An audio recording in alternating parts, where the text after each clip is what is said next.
Hello, everybody. Welcome to the Mists. Good evening, Mistwalkers. I said I was ready to go, and I lied. Welcome to Tales from the Mists, a spooky campaign set in the domains of dread. With me tonight are 6 adventurers, and I'd like us to go down the line, introduce ourselves, who we're playing, what we're doing. Guests don't have to tell us anything about themselves or what their characters are or anything like that. But if you would like to, that's fine. Gosh. So let's go ahead and, oh, no, go ahead. Oh, I was just going to say their headshots, their pictures already say 1,000 words. They're beautiful. They're I think beautiful. They're great. Yeah, they're gorgeous. Okay, so let's start with Ms. Hadil. Hello, I'm your pal Hadil. I play Naughty Boy. His name is Vargis. And is he a warlock? Nobody knows. Nobody knows. He's going through a breakup. He's at the stage where we've moved past bangs, and now we're like, are we going to text our ex? We're unsure. We shouldn't. But life's about if you can, not if you should. You can't text your ex because she's alive.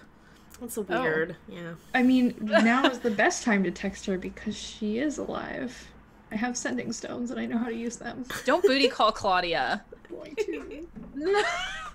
That's true, you do have sending stones, so there's always that. Ms. Lisa? That's me. I'm Lisa Penrose, and I play your Storm Sorceress Changeling, Mercy Albrecht, heart of the party, broken heart of the party, learned a few things about herself, wishes that she didn't. It's too late now. You signed 2 contracts. That's great. Oh no, my actions have super consequences? I didn't sign up for this. Woo! Well, it's too late now. Let's jump over to Ms. Kayla. We missed you last week. Me, I'm back. Hope you didn't miss me too much. I'm here now, and I play Vasily, artificer / wizard / all-around wholesome good person who doesn't do anything bad ever and never deserves consequences for her actions. What's wrong with you? We're like at least 3 lies. I can't lie anymore. Yeah, I guess we're opening up with... I'm not allowed to lie anymore. I never said you couldn't lie. Well, I can't or I'll look weirder. I mean, that was your choice. I know, but right now I look cool. Look at my picture. I changed it. Well, I'm sure someone can tell. Ashley. Wow. Hi, I'm Ashley. I am your cute little puppy werejackal / bard, Constantina, who's having a really good night, I think. We shall see. I don't think anything wrong happened last time whatsoever. I think she just had a fun time being a werejackal. The dungeon special. Dungeon Yeah, she got the dungeon special.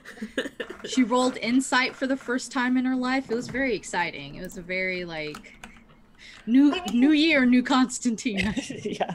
Do you have to roll when your passive insight is an 18? Okay. Yes. Oh, okay. Well, now I know. Humble brag. When you're hanging out with demons.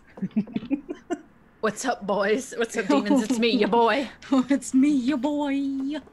Let's move on to our first guest, Mackenzie. Oh, hi. I'm Mackenzie Lane on Twitter. It's where you can mostly find me screaming into the void. I'm playing Sorrow. Not spelled like the emotion, but close enough. I have fear. She's a monk. She also might have fear. That's all we got. I love her. I love her look, her veil. Oh yeah, I posted a full sketch of her whole outfit in the Tales of the Mist Discord too. Yeah. Very cute. It's adorable. Baby. I love her more than anything. Mm-hmm. I cannot wait. That. I have fear. Fair. All right. And our second guest, Kiana. Hi everyone, I'm Kiana, also Kiana Ashed on the internet, also Sweet of Salty Sweet Games. I'm super excited to be here and to be playing Neferet, who is a Dusk Elf Rogue. That's all I'm going to say about them. That's it. She has a cool outfit. They're super cool. Probably nice. Yeah. Probably no lies or betrayal. Super chill. They're just hang. you can tell that both of these characters are incredibly trustworthy because they are both hiding their faces. I've heard that. Yeah. Maybe they're just ugly. It's Wow! I mean, That's worse than being untrustworthy. Jeez, Hadil. Whoa! I'm just saying. Oh my god, I just Maybe. saw like I saw TK and I at the same time make the exact same face. Like We're like, wow, wow, wow, wow, wow, wow, wow. It's like, first of all, how dare you assume that I would ever design ugly NPCs? yeah, same for me. Like I would Ever. draw them. I mean, goodness gracious, look what happened with Thaddeus. I still And I made tried. him. Yeah, like I feel like he was still attractive.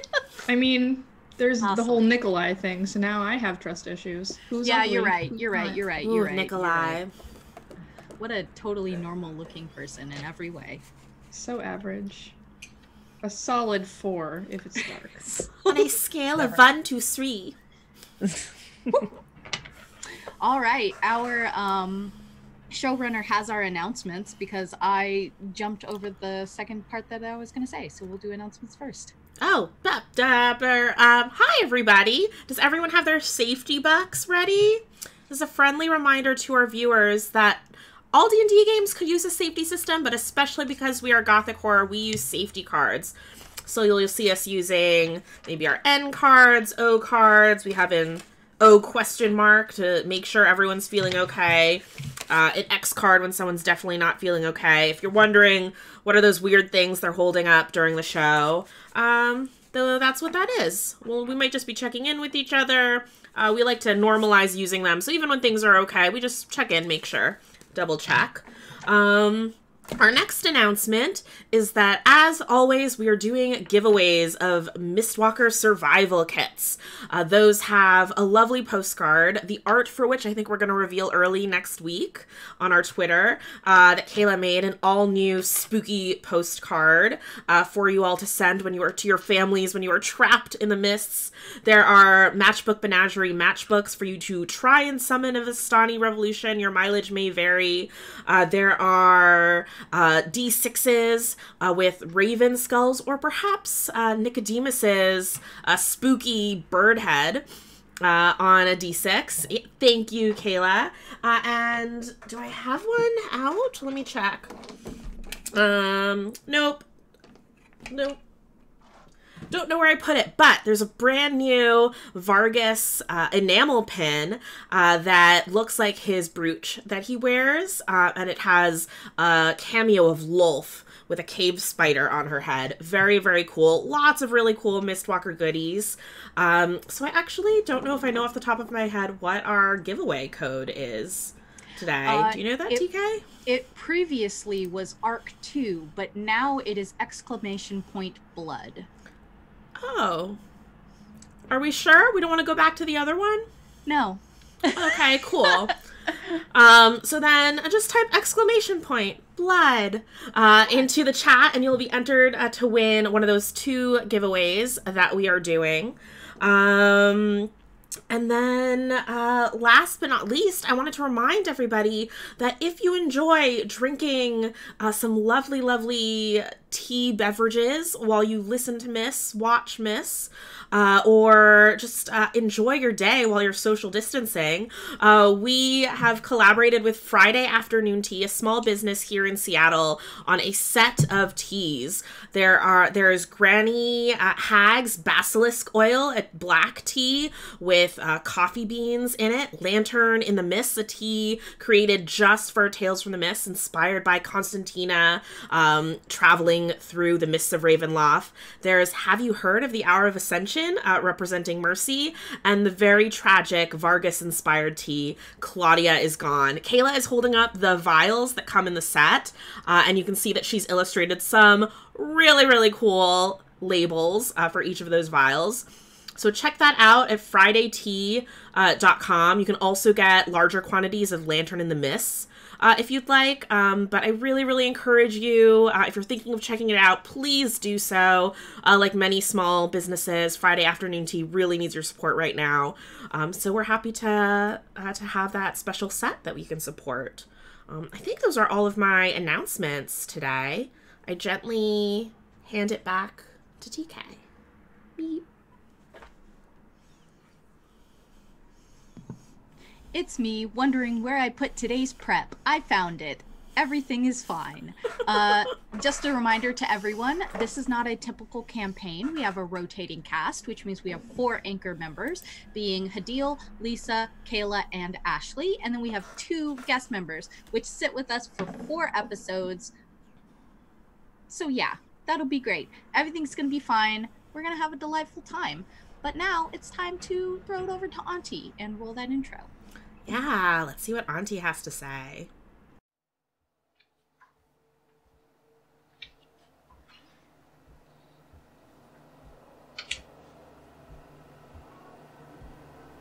Oh, Mistwalkers.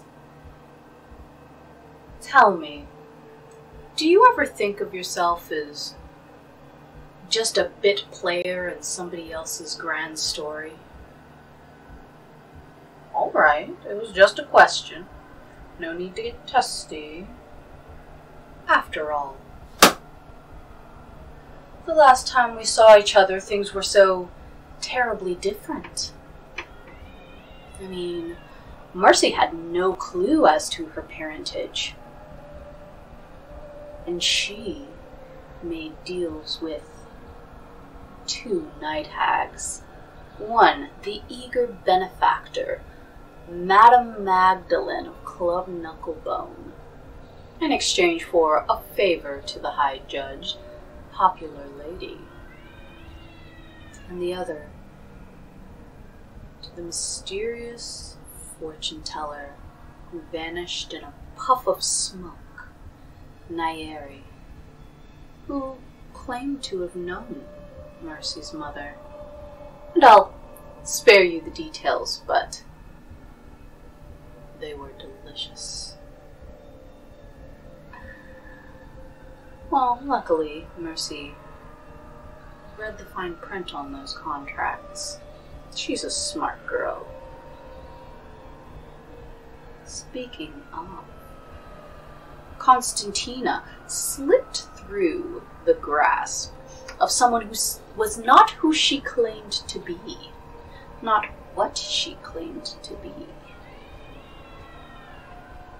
And Ursula did very little to stop her. Do you think she could have?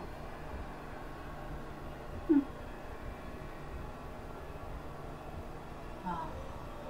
But now Constantina made her way to Club Knucklebone, had a bath, had some dinner, had some betrayal. And she's woken up somewhere deep and dark and dangerous. Which, I suppose given her current condition, should be fairly suiting. Just the way she likes it. Vargis, on the other hand, was quite the naughty boy. Again, no details, but equally delicious.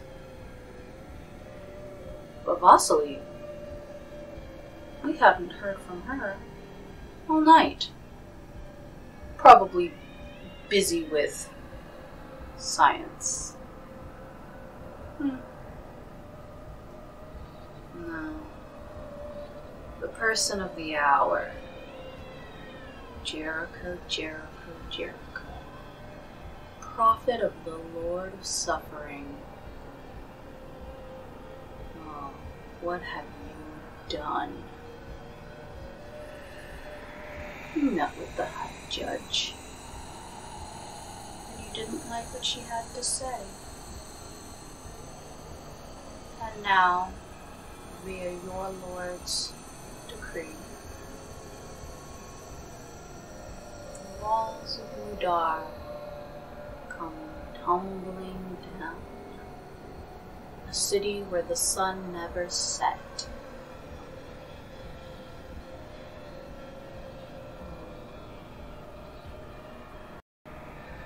Can you hear them, Mistwalker? The howls of the damned. They're coming for us.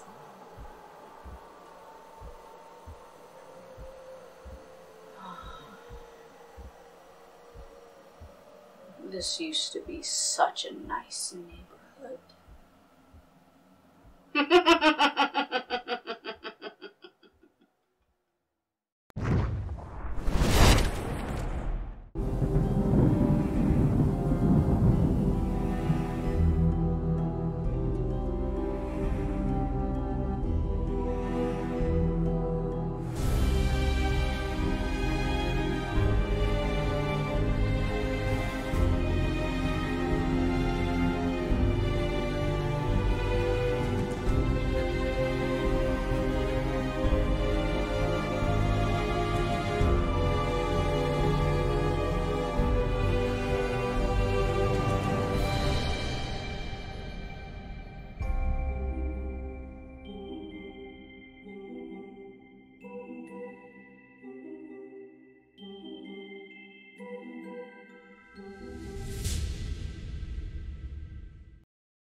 The wrong button. All right, hey everybody. TK, take it away.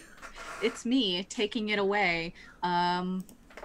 Lisa says I can't breathe hard into the mic anymore, so I guess we're just gonna have to play Dungeons and Dragons. You're welcome, everybody. I'll remember this. Oh no.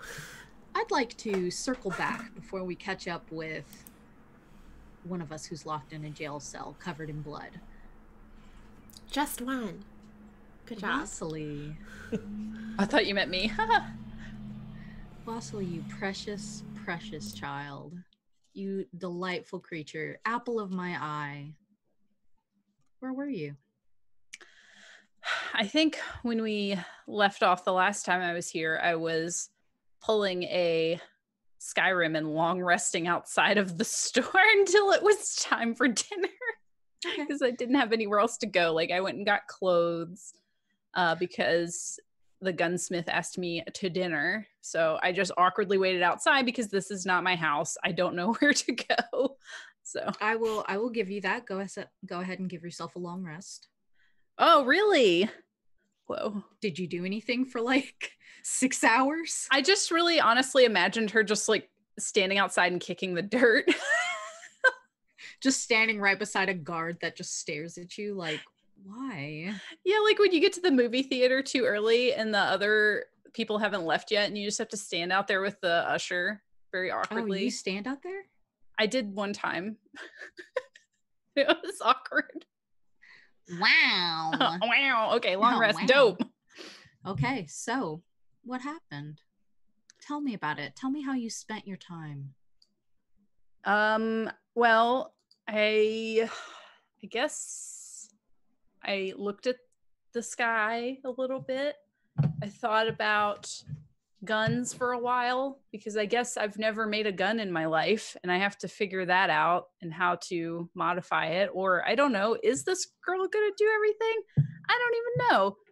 Okay. Definitely not thinking about my life choices or anything I've done in the past. Business. Mm-hmm. Sorry, Samson's stepping on everything. So I'm sorry. Hadil just messaged me. I'm going to call her out right now. She said, I thought about guns for a while. Vasily, the young Republican. Vasily, 20 minutes before her date. I thought about guns for a while. Vasily, Patrick Bateman of Ravenloft. So Vasily on the NRA payroll. be sure to use hashtag Tales from the Mist for your NRA membership discount. I'm sorry, we can't do that on here. Let's go ahead and Vasily, what is the outcome? What is the desired date?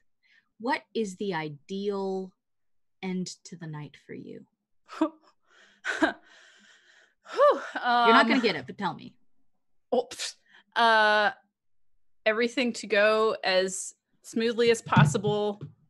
No one to touch me at all on any part. Like, don't touch my hands. Like, don't. Okay. I don't know. Respect my personal space. 6 feet away. You know, I get the gun for Vargis, and then I leave. Okay. So, if I'm parsing this correctly, your ideal outcome to this time spent with Nafra is creating a gun together. Yeah. And leaving with the gun. Would you like to pay for it? Would you like to get it for free? I offered to pay with it with my pocket trash. I think I gave her some stuff. I gave her some of my pocket trash. Yeah, you still owe her 5 electrum. I don't have that, so I could do the dishes. There are banks here. How many dishes do you think are in this blacksmith? I mean, the dishes from dinner, depending on what she makes, like sometimes you have to let that soak. If it's like a nice baked ziti, you gotta let that soak, and I could just scrub it right out rather than letting it soak all night. That's worth 5 electrum to me. Wow. I would like for you to determine the outcome of this date by rolling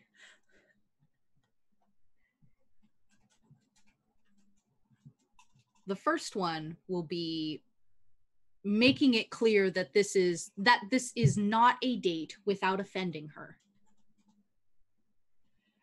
I need a persuasion or deception or intimidation, whichever. Well, and I will say it's not because Vasily adamantly does not want it to be a date. She just really does not believe this is an actual date and has no idea what's going on. Okay. So Vasily does want a date or doesn't want a date? Okay, TK, she has a lot of problems. She has a lot of trust issues and vulnerability issues. So she just doesn't want to be vulnerable with someone, but you know. It's really sweet. Does Kayla want a date?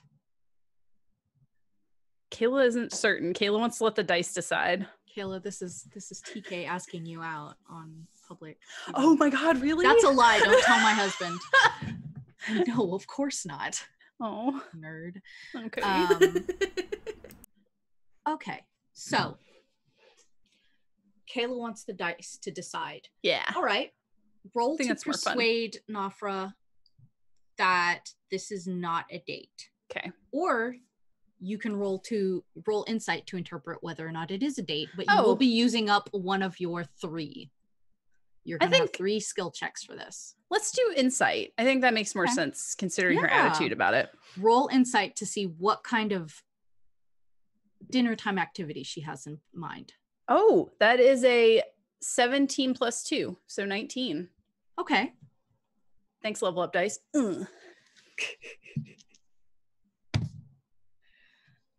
Wow, she makes 0 attempt to hide the fact that she is romantically interested in you, but plans on working on this gun. Oh, thank God. Okay. So, after determining that this is secondary date and primary working on a gun, what is your next plan of attack? My main concern, Vasily's main concern at this point, because I assume Nafra is being like flirty or like a little more obvious so Vasily can pick up what she's laying down. Vasily's main concern is to not get really sweaty, like visibly sweaty, because she's like standing like really rigidly still, kind of, you know, like that movie we watched where the girl, like the guy walked in the room and she was just standing in the corner because she was an alien and didn't know how to be a human and was just standing there. That's like what Vasily's doing right now. Yeah, that was a horrible movie. Yeah, but she's just like a weird alien in the corner, just like trying not to sweat. What do you want Nafra to interpret from this? That I'm not extremely sweaty. Okay. deception. Am I allowed to do that? Is that lying? Well, you're trying to hide the fact that you're nervous. Okay. Oh boy, that's a 3 + 3, so 6. She rolled a 15. How can she tell that you're incredibly sweaty? When I entered the room, the establishment, I took off that new jacket I bought when I went and got clothes. So I just have like a light linen button-up shirt on, and you can just see those pit stains. You can see that I'm very sweaty. You pick up silverware and it just slides out of your hands. Yes. Even with gloves on, it's just like. Can it please be like Vasily is on Vasily this date is like that episode of It's Always Sunny in Philadelphia where Charlie goes on a date? I think I know which one you're referencing. Where he's like, "Sir, your jelly beans are getting ready and your milk is boiling for your steak." Okay. So, what is the last outcome you'd like to ensure? I guess Vasily wants to still be perceived as cool somehow. Okay. Like smart and cool. She really is like, okay, I'm sweaty at this point. I just really want her to think I'm cool enough to make a gun with her. Okay, well, I'm going to tell you, you get 3 skill checks, and one of them has to be for making a gun if you want a gun out of this. Do you want that skill check to be gun? I want my skill check to be gun, please. Okay. Oh my god. Give me my gun. Give me an intelligence arcana. Roll with advantage because she is assisting you. Okay.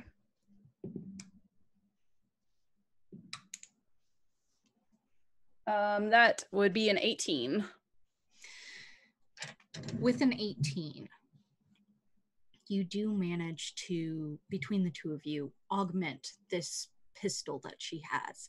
It won't be the most powerful weapon, but you think that you have built in a good focus so that Vargis will be able to shoot an eldritch blast through this. Now, you don't know for sure if it'll work, and it takes a few hours to do, but you have a working pistol. Well, great. So I guess am I just awkwardly standing there holding a gun incorrectly? Like, all right, time to leave now. How do I get out of this? Vasily is your character. I think you are the one who decides what that you is are what doing. she's doing. She's like holding it like an ice cream cone, like with the barrel of it in her hand, like it's the cone of an ice cream, because she does not know how to hold a gun, and she's just like, okay, thank you.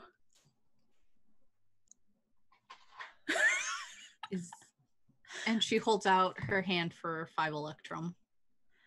I don't have any electrum on me right now. Dine and dash. Do you have anything to trade? She starts rifling through her pockets again. Your insight was high enough that you know she means this in a flirtatious way. Oh, was it high enough for that? You got a 19. I'm really dumb. She rolled like a 7. She's very obvious. She's just holding this ice cream cone gun. Well, and she just starts stammering because she does not know what to do. The only time she's been kissed was that one time by Mercy, and even then she was like, I don't know. So she just stands there you can see, like, also as she stands there stammering, you see the sweat stains in her armpits getting a little larger. Wow.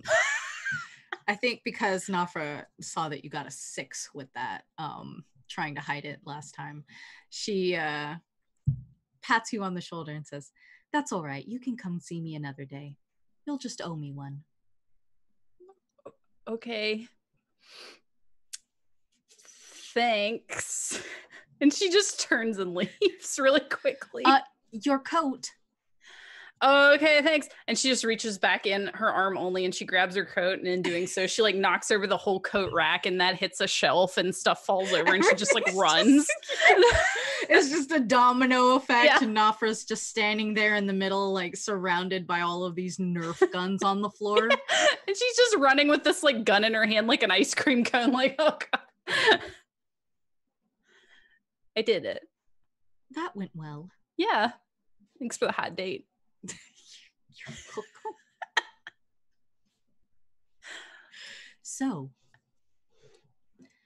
Vasily, it is late as you start home on the way to the Devil's Backbone, specifically a large tiefling population neighborhood that Club Knucklebone resides in. And even as late as it is, which you can notice by the passage of time, the silver sun is out and the sky is blue. But it is as you near the edge of the marketplace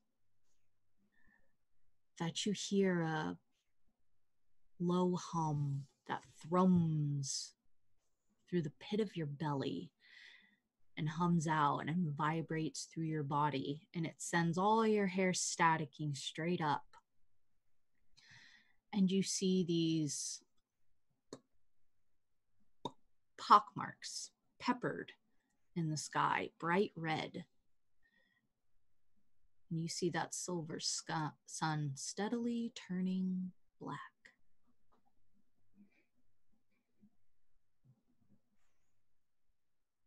I think you have a call. Oh God. Do I get a sense of whomst it is, or just like a twitch in my brain? It's not Nicodemus, so you'll have to spend your inspiration to pick up. Yeah, that's fine. We'll do that. We started with inspiration, right? Yeah. For this arc? Okay. Yep. I did not click it on, therefore I will not click it off. It's not there. And you hear a, Mom? Vasily like jerks back and like sticks a finger in her ear to kind of like clean it out because it's very shrill. Mom? Oh. Mom? Mm. Mom? What? Mom? Woo? Who is this? 4. 4? Where have you been? Oh, I've been here with 2. You two are together? We're always together, Mom. Well, why haven't you talked to me until now? I don't know. You weren't here yet. Well, here is in here? Which 2 said you were going to be here and you weren't here. How does 2 know that?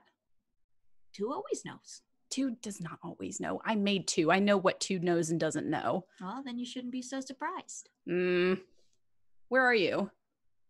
Club Knucklebone. We're with Aunt Maggie. Is anybody else there? Goat Legs. Hot One. Hot One who's a dog. Hot One who's a dog? Yeah. Okay. Goat Legs, is she very, very pale and very, very tiny and very, very, like, intimidating? The dog? No, Goat Legs. Oh, yeah, of course. Okay. Super intense. Hot One, is he a, like, relatively attractive young man who is very incapable of functioning? Super. Okay, well, I know who that one is. Dog? Incredibly pathetic. Did the other one turn into a dog? Well, she was a dog when she left. Left where? Club Knucklebone, where we are. To where? Where did the dog go? I don't know. She was with some of the workers. The what? The workers. She was with some of the workers here. Okay. You need to let me know where this dog went. I need to go find the dog, and then I need to give a gun to the quote unquote hot one. Are you coming or not? If I come there, will you help me find the dog?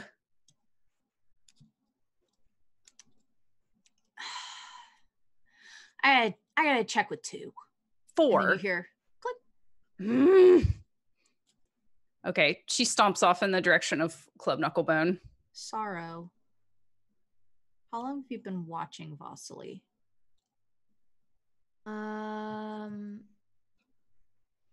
What time is it? It's late at night, right? It is late at night, though the sun does not set in Mudar. You can tell just from your internal clock that it is late at night. Probably since she left the Nafra's place. Then I don't really have a lot else to do in the city, so. What are you doing right now?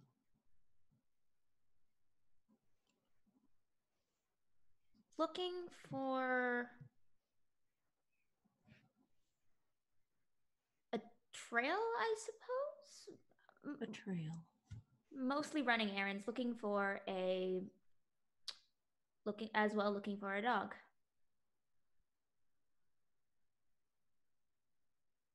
How would you like to determine which way the dog went? I have a suspicion where the dog went towards the edge of the city, but I'm looking more for confirmation. So, okay.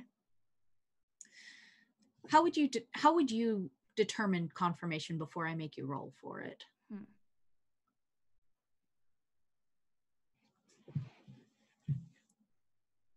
How much of that conversation could I overhear? Or was that all in Vasily's head? Is it all in your head, Vasily? I honestly, when this happens, picture her like holding her head like Xavier and like just talking aloud to herself. Just an old lady yelling into her Nokia. Yeah, old man yells at sky, like, Sorrow, go ahead and give me a perception roll. Vasily, are you making any attempt to be stealthy? No. I will set this DC then. Go ahead and give me a perception. Well, yeah. Well, it's a 7. Wow. What is your passive? Oh, my passive is a 13. I just can't roll. Yeah, you can't roll lower than a passive when you're actively perceiving. You didn't hear all of it. You heard dog person, Club Knucklebone. Besides that, there were a lot of numbers. Yeah. Hard to tell. Yeah. I was mainly listening for dog leaving Club Knucklebone were my two things I wanted to pick up. So then that is excellent. What would you like to do? I'm gonna head to the Arena of Blood. All right. On your way to the Court of Blood, you know that's to the east. It will take you, are you running or walking? Mechanically, what's the difference? It will take about twice as long to walk. I'll run. Okay. Maybe around 30 minutes for you. What's your speed? 45. 15 minutes for you. And we will meet you there in just a moment. I want to catch up with Constantina. Constantina, when you wake, you are not yourself.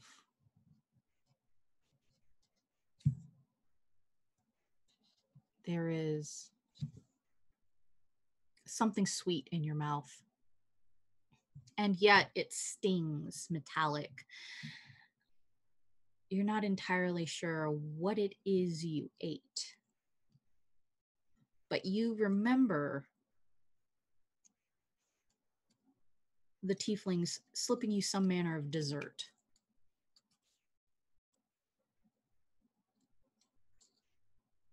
And when you look down at your matted fur, you can see a sort of gelatinous substance matted in with the blood.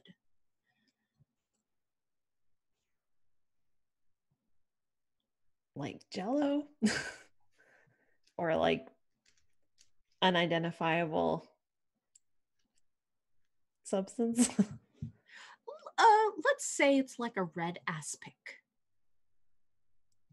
Oh no. That's gross even when I'm not a werejackal. I know.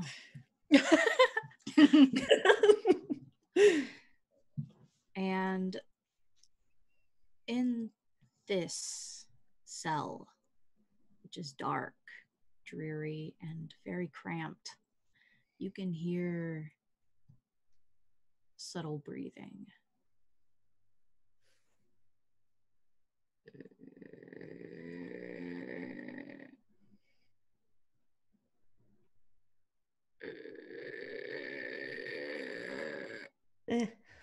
Eh. I can just hear it, not see the source. You're muted. What? There you are. Your mouth was moving, Oh. but no sound was coming out. Oh, that's fine. Would you like to look around? I would. Oh, excellent. What's your passive? As my cute little doggy form? Yeah. Yeah, okay. Would you like to take a look or a smell? I probably smell is my stronger sense. Yeah, if you do smell, then you will have advantage. I will do that. Also, just as a side note, about 5 minutes ago, there was an earthquake here. And if I made a lot of weird expressions on stream, it's because I was freaking out a little bit. Oh. Which is probably not weird because I make a lot of weird expressions anyway. But Yeah. That's so scary. my heart is still pounding a little bit. So trying to get back in the game. I also Totally understandable. like garbage. Oh, no, that's a good one. I'm also using my fancy sandstone dice from Level Up Dice. Very pretty. And that is sorry, I'm using my Were Jackal stats now, which I haven't really had the chance to use very much. That is, I think, just a 16.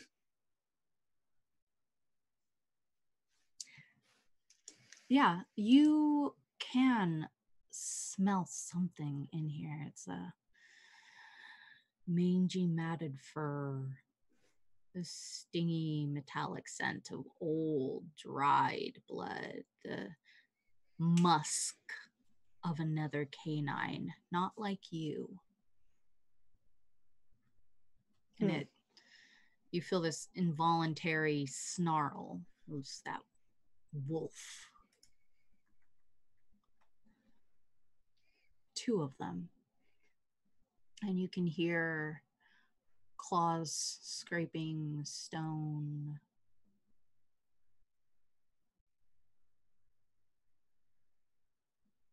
As they begin to climb to their feet. You also hear this sharp clang, clang against the iron bars of your cell. A squat man in rolled linen around his waist. Up, up, doggies, up, up!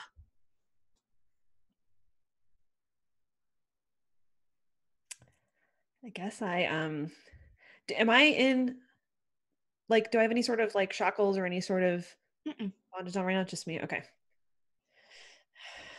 I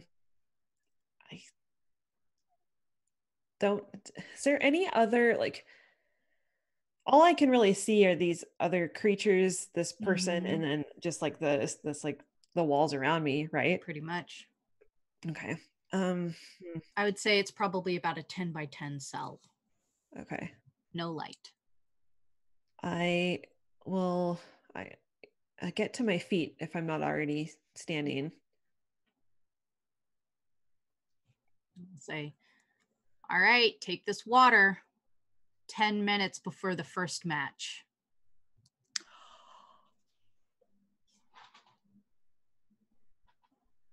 I don't. How much am I able to access my Constantina's normal magic? Typically, that is not something you can do in full jackal form. I will give you, roll me a d6 for us to determine whether or not you're full jackal or demi jackal. Okay. I have a really cool dice right now, by the way, that I really need to show because it has a little wolfy head in it. It's hard to see. Lisa gave this to me. It's very cute. That's funny because I was like, oh, that's so cute. Oh, and it rolled. I'm going to say that this dice isn't terribly balanced because it has a little doggy head in it. Because it pretty much always rolls a 6. Yes. Okay. So I'm Good. Okay, so with a 6, you're definitely demi-jackal. Okay. Now I would like for you to roll me a charisma saving throw to decide how much in charge of your faculties as a thinking humanoid you are, as opposed to monstrous instinct. Okay. Yeah, I think currently I'm mostly acting on just what I'm able to smell and perceive. You want to beat an 18. I did not beat an 18. Got a 10. You have no access to your magic right now. Okay. I think You can speak. Oh, at least, okay. but you have no access to your magic.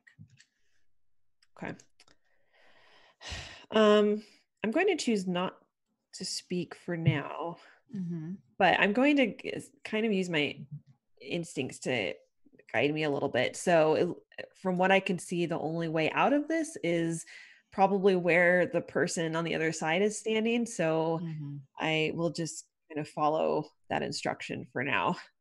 1 second. I drank cat hair. Oh no. Not better. Okay. Gross.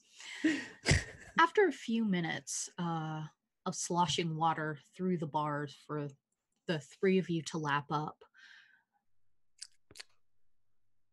there's silence and then dark. And then a few more minutes pass and several large men with long staves that arc electricity at the end come in and poke them through the doors to get you to obey. I don't like that. I will obey. What would you like to do when they open the doors? I'm not going to rush out, but I would like to kind of get close to it if I can. Like, I'm trying to not be overly threatening, lest they jab me with that. The other 2 wolves will flank alongside you and sort of maneuver their shoulders into blasts to keep you out of them. Your instincts infer that this is some manner of pack tactic. Okay. Against me? For you. For you. Oh, we're friends. It's probably too far. Group of you are led through sprawling stone tunnels. And when you come through a large stone arch entrance, you can see the stands are peppered with people waving banners and chanting and banging drums. And you see the sky is red with that full black moon in the middle, as wild as it ever was out in the wasteland. The 3 of you gather in the arena, sand beneath your feet, freshly raked by the arena masters, and you can hear sort of voice amplified over the crowd, and so ladies and gentlemen,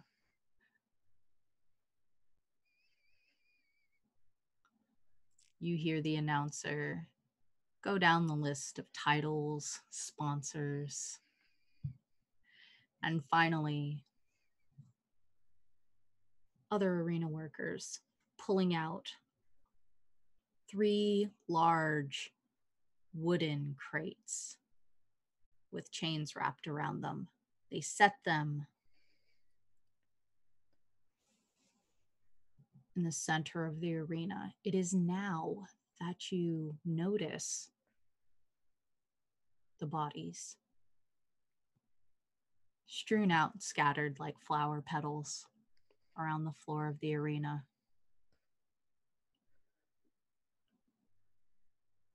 Place your bets, ladies and gentlemen.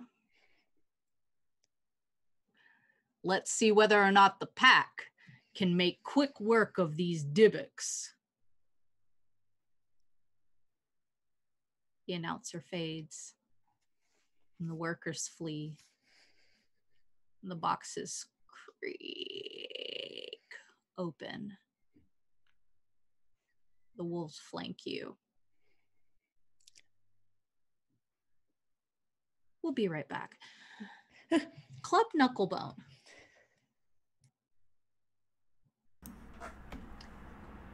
Who wakes first in the middle of the night, having heard the fizzle, the screams, having noticed the red sky blooming where there was once blue? I know that Mercy did wake in the middle of the night. Mercy woke? What do you do, Mercy? I heard a scream. Did it sound like it was coming from outside or within the building? Outside.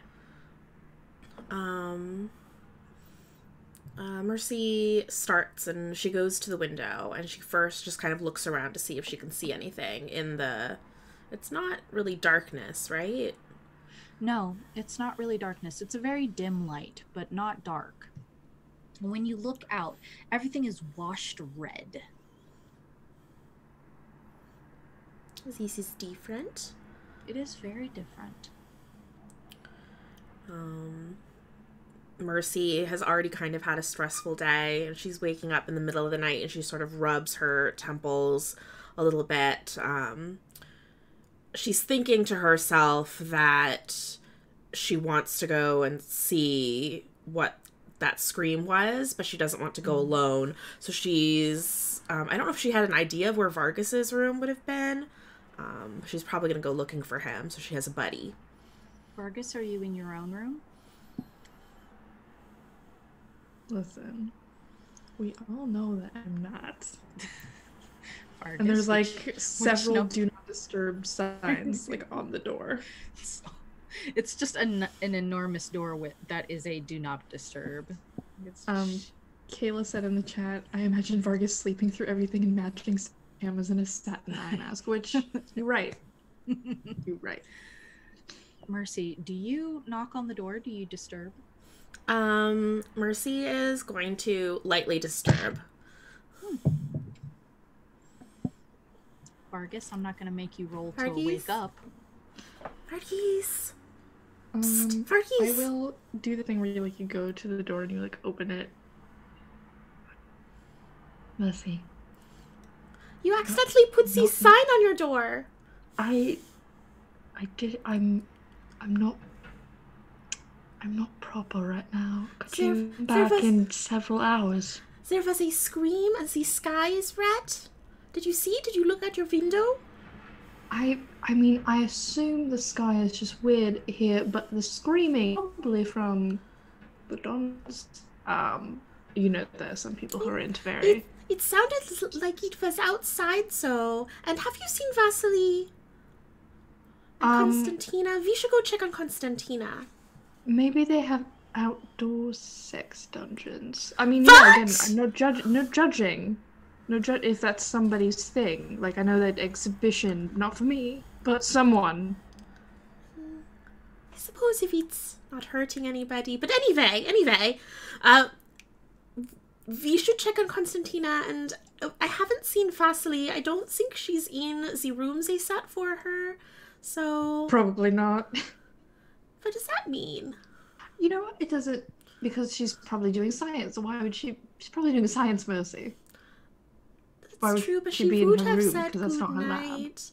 Yeah, see? I'm just very worried. Are you coming with me to check on Constantina or not? One moment, and then I will close the door really quickly, and I will dress myself, and I will excuse myself from the room, and I will go out. Whoever you're talking to, is there another ghost? Myself. I like to talk to my family sometimes, you know. The company. I am my own best friend. Anyway, we should go. Where is Vasily? I should know. Where's Constantina? I haven't seen her in ages. I'm worried about you, Vargis. Me too. Me too. Usually, just, yeah. Would we know that Constantina was supposed to be in the dungeons, or could we ask staff about where she is? Oh, I think you're muted, or I can't hear you at least. The staff would have let you know what room she was in, sorry. Okay, so I think she was supposed to be in a dungeon, so I'd like to go investigate the cell where she's supposed to be. Go say hi. Yeah, she's supposed to be in Dungeon 4, and it is as you are going downstairs that you notice there are several broken busts in the main room. There's a curtain that's tattered. The banister on the stairs down is shattered, splintered. You can see long furrows in the plaster. You see an open door to perhaps one of the poshest dungeons you've ever seen. Some mess of food on the floor, a clear scuffle, and a dead tiefling that you don't recognize. Oh no! Also, what a mess! No! Are they very creepy, like dead? They get like too gross, but like, are they like old, or they're just like laying on the floor? When you look at this tiefling, you begin to investigate their body. You see that one of the arms is twisted quite all the way around, popped off and holding on only because they are wearing clothes. There's a large puddle of blood beneath them.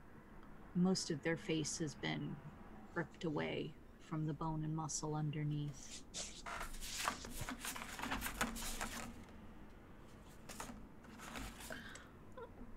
Vargis, this is terrible. There's no ritual circle, but a waste. That is so sad. Rough night. Really. Why don't you get to work on that ritual circle, and I'll just take a poke about. You know, we can't have zombies wandering around in a sex dungeon. That's probably a bad idea. And I'd like to look around. Like, do we know for sure this is Constantina's room, or like have we? All of the other dungeons were empty, but that doesn't mean that this was necessarily Constantina's room. Okay, I want to look around to see if there's anything like a piece of her clothing or like something from her bag. Well, Constantina, set the DC. Mercy, make it low. While Vargis is investigating, Mercy's just kind of leaning down by the dead body with like a look of like, oh, what a shame, how terrible. And she kind of like dips her fingertips all in the blood and starts like drawing little like runic Eternal Order symbols on the body. Alright. So you want me to roll investigation? Yeah, we'll roll me some investigation, some sweet investigation. Alright, I give mine today. Everyone's using fancy dice today. It's okay. 11. That passes. So. What does an 11 reveal about this room that proves it's Constantina's? I think her stuff is probably still there. I like to think that she would have probably not necessarily knowing exactly what was going to transpire, but being a little cautious, probably would have like maybe hung her satchel on the on like a hook or something in the room, along with like her violin bandolier. Like, so there's probably like a little bag and stuff hanging. Also, her brand new clothes are neatly folded. Yes, that too. She's naked. No, she's in pajamas. She's in hotel jammies. I want to believe she has like a matching set of jammies. Like have little. I want to believe that Club Knucklebone provides everybody like satin monogrammed jammies. Yes, they would. Well, I will her new clothes bag, and to myself, if Mercy wants to overhear, that's I'm like, Oh, Constantina, you naughty girl. Nice. This is one I haven't seen one of a nice this for a while. But I will take her bag off the hook. Okay. And also I will like look my shoulder at the dead body, like, oh, really naughty girl. How long did the two of you stay in Constantina's room? Oh, you mean her sex dungeon? Yeah. Yeah, okay. Her death dungeon, yeah. Sexy death dungeon. I will let. I mean, are there like little paw prints leading out of the room? You know, like Cute. Blue's like No, murder. there are no prints. Okay. Is there like a where would? I'm sorry, I missed that completely. Did you, like escape out of the window? Like, is the door? It's all open? underground. Judging from the trail that you saw coming down, she went up that way. Ah. Okay, so hold up the bag and hand it to Mercy for safekeeping, because I super will go through it. And I will point to the trail and be like, I think our friend has gone this way. Mercy has sort of just finished. She probably drew, like, smooshed the blood into a circle, or maybe in the pool of blood drew a clearer path where there's a circle around this body. And kind of the blood dripping down her white arms. She's like looking up at the sky, and dedicating the body that may you lend meaning to this murder. I dedicate these to sickness, starvation, and strife. And then she kind of goes like this and precipitates the blood off her hands, grabs the bag, and says, yes, let's go up these stairs. Can I know it's your dish, but when you do this for real, it like sprays it like the blood on the wall in like a cursive Mercy. Oh, cute. Yeah. Like a cute little boop, boop. Mercy. Yeah. Mercy was here. It's like it sprays it and it's like the Eternal Order like sigil or something. Very cute. Death Eaters. Sorry. Neferet, where are you when Vasily returns to Club Knucklebone? I think that they're one of the last people up in the common areas, shuffling a deck of cards. Looks like they're playing solitaire. Nice. Neferet, what does Vasily see when she enters Club Knucklebone? She would see a pale gray humanoid. They are quite lithe, not very tall, but not very short, just kind of in that middling range where most people wouldn't know anything interesting about it.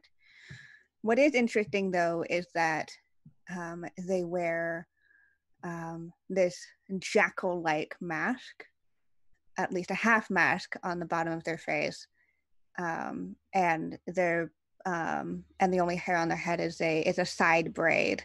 The rest is shaven bald. And as they are laying down cards and playing solitaire, their eyes will glance up to Vasily, not surprised by her appearance, but not looking like they expected it either.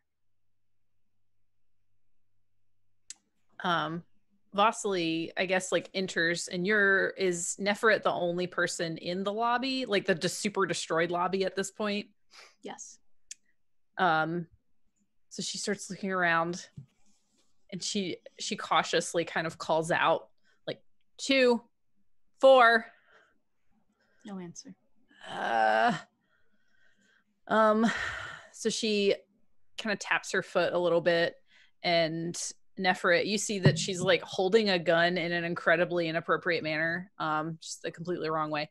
And she notices you and walks up and kind of shoves the gun in her pocket and awkwardly crosses her arms and asks you, you seen a small tiefling, a mildly attractive man, and a dog anywhere?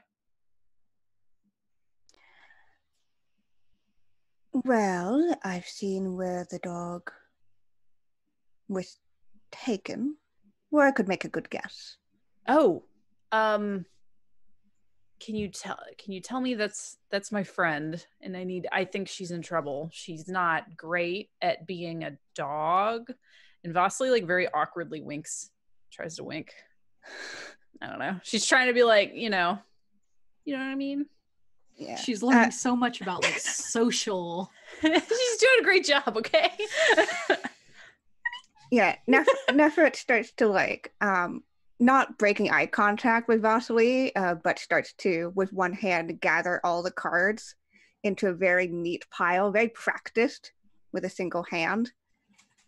And with the other kind of gestures around the destroyed lobby. Well,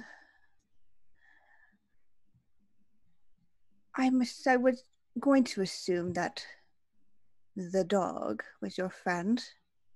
Both of you look fairly new around here. Yeah.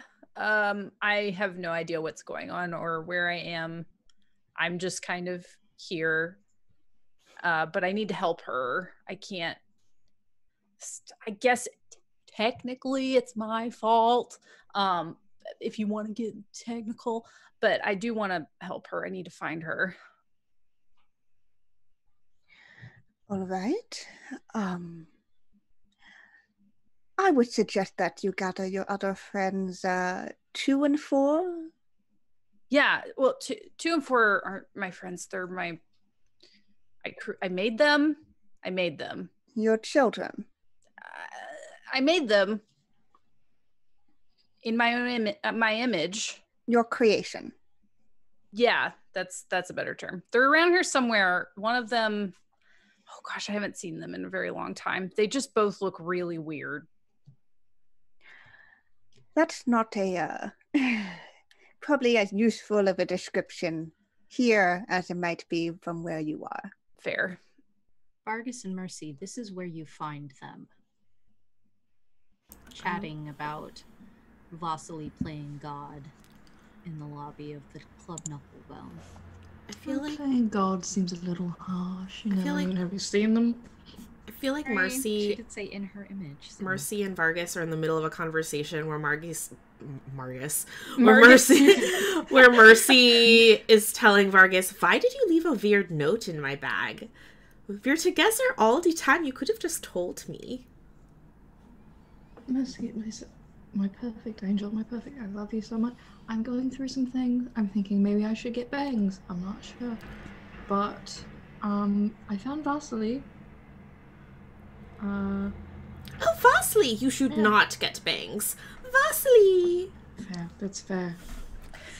He'll, like, look at, like, his reflection in, like, a goblet or something and, like, trying to make bangs. Just like hold the And then he, like, bear up. immediately, like, oh, no. It's like, well, maybe if they were curtain bangs or. Oh my Where God, have you this evil been? sweet. I've Oh. been so worried. So, well, I was busy making this for Vargis, and she pulls the gun out of her pocket and yet again holds it as if it is an ice cream cone. Oh, that's And, so like, cute. Yeah, she hands it to Vargis, like holding the barrel, pointing the barrel at herself, just like completely wrong. It's She's such like, a nice thing.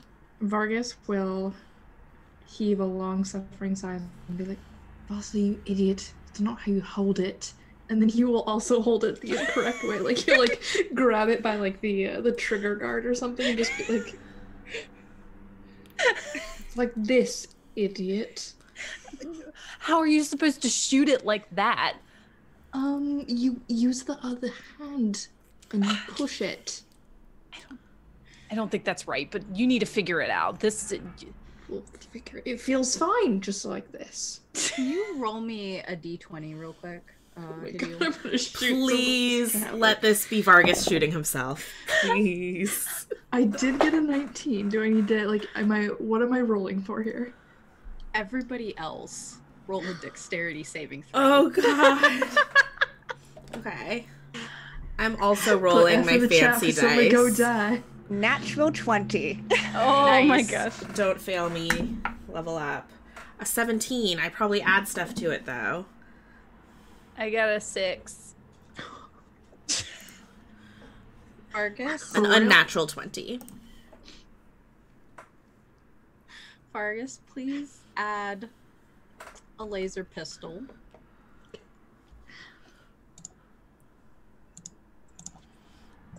To your inventory. And then roll damage because you just shot Vasily. Well, let me add a pistol. I want to react to this if I'm allowed to have a reaction. It's a 3d6, Vasily. I'm so sorry. 4, 2, a 2. So 8. Yeah. Go ahead and react, Vasily. I want to like punch him in the face. You still get shot. I know, but you like shoot me in the foot or something, and I just want to reactionarily punch you in the face.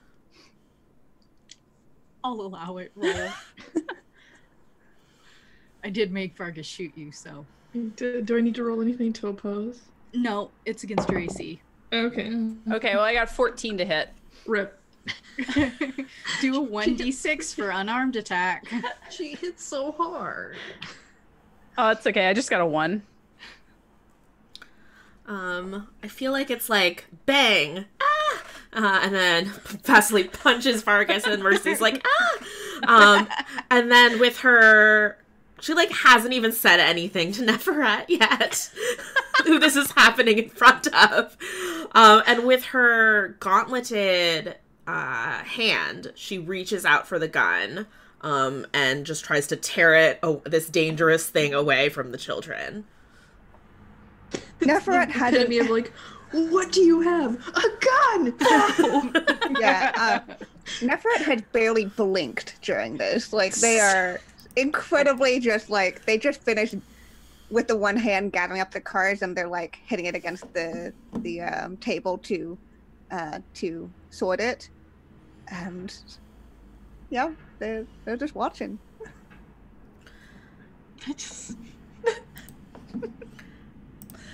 How did I know that I want to believe immediately shoot someone? I want to believe that like the one isn't necessarily like a punch, but like a side, like, you know, Like just a slap, a backhand, Oh, backhanded slaps. a mom backhand. Can Mercy please grab this gun with her super strong Yeah. gauntlet and then make an intelligence check as to how you hold it?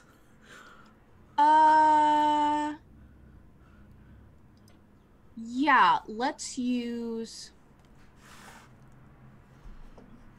You saw Constantina use it, and I think you saw Jericho use it. If you weren't already scrambling back inside, so go ahead and roll intelligence. Yeah. Okay. Intelligence Arcana. Oh, okay, I get to add stuff. So it was going to be I mean, a it's 13, obviously a magic game, but it's yeah. 16. Yeah, I mean, it's how hard can this be? I mean, they're kind of shaped for how you hold them. Yeah, no there's offense, Vasily and actually, Vargas. are they though? There are little like divots that There's like little hand grippies. yeah, there's like a little hand grippy, and there's a weird little infernal phrase at the bottom that says your hand goes here. Oh my god. Yeah. Nafra put that there just for Vasily. Yeah, She was like, there's a sticker on the side with instructions that you like with peel little- off yeah, before your it's first cute. use. It's really cool. Yeah. She like looks at it, reads that, and she goes, "You hold it like this, and it's dangerous, Vargis. You know, like when you're a baby and you're struck by lightning, and then you have lightning powers, and then like doorknobs and spoons zap you, and you have to be careful about the power you have. It's like that, Vargis." And I hand it back. Be specific to you, but and see, you buffoon. I knew the whole. I was just testing you to see. If you knew. Where are you keeping the gun? Oh, he went to toss his teacup holster, and I grabbed that for him, so I have that. He tried to throw it in the trash in the lab, and I took it back out of the trash. Very cool. So you have the Tamagotchi keychain for the gun. Yes. There must be some store in Mudar that has like Tamagotchis that Vargis can get one that looks like Claudia. Yeah, Please be with me, my friend. The saddest thing I've ever heard. I want to figure out real quick, what are we doing? What is the plan? Oh yeah, good point. Okay, back to business.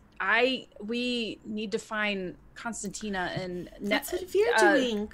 Well, this person here, I don't think I even asked your name. But they might be able to help, hopefully.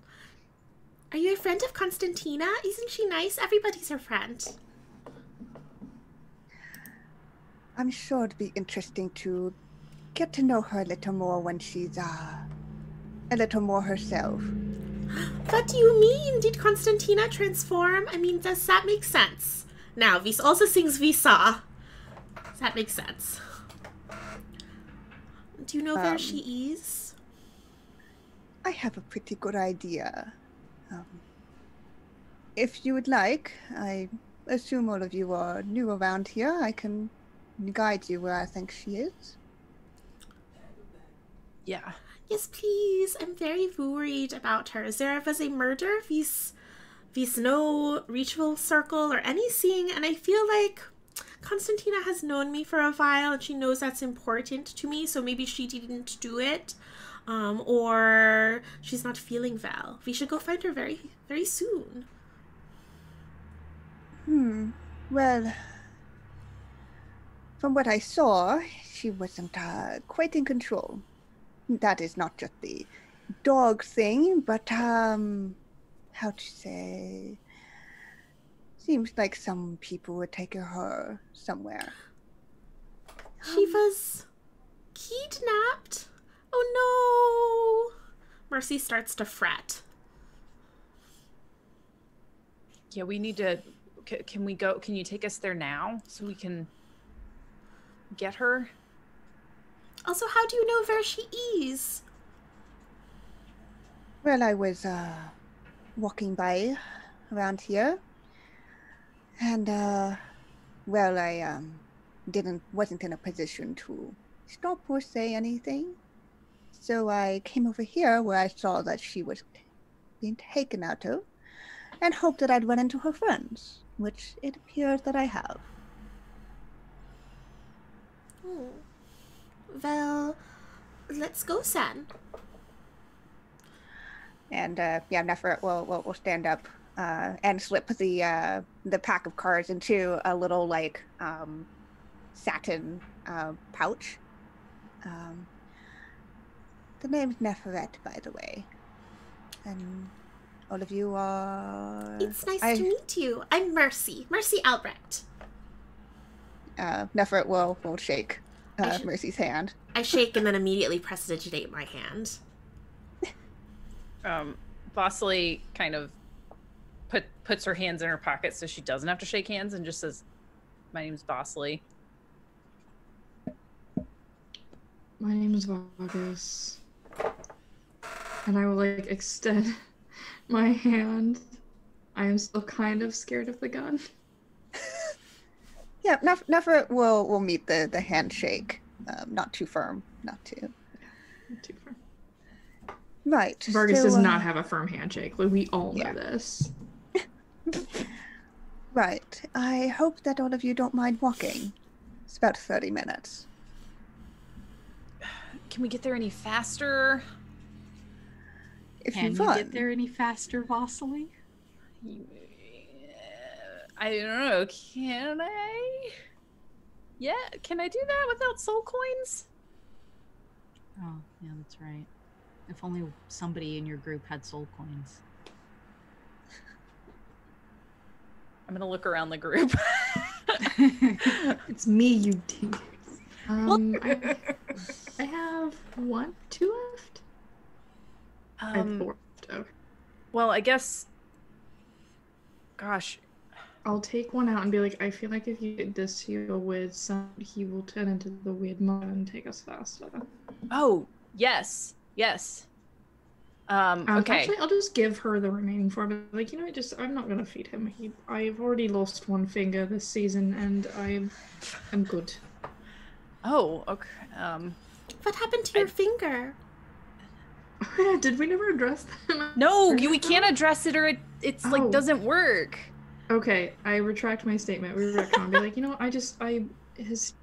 why does he have teeth? He has a beak. Anyway, after this, we're gonna go to a figuring class. Like, we're gonna figure out how it works, because you are just Jedi. But take these, put it into his weird beak, tooth mouth.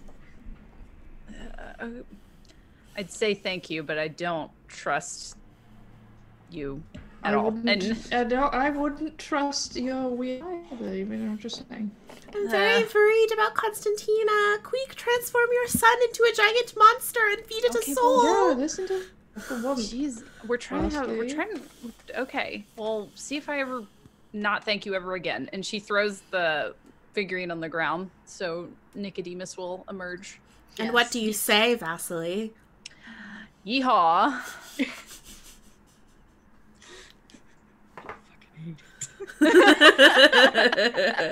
I need to kill y'all's characters tonight. I can't do this anymore. Yes, he emerges in a flurry of feathers, and upon feeding him a soul coin, he clacks his beak several times, splits his skin, and emerges 6 limbs large enough for the 4 of you to ride. I need like a whole university course on anatomy. This is horrific. What were you thinking? Have you ever seen an animal? What? I have no explanation for what he's going through right now. It's just puberty. I'm assuming he'll even out when he grows all the way. Even out? Well, isn't that what happened to you? I did have a chubby phase. I will say that. I'm doing this while I'm climbing onto the boulevard. Yeah. As the 4 of you get onto Nicodemus's back, he turns his head all the way around, upside down, to glare at Vasily. Says, "Mother,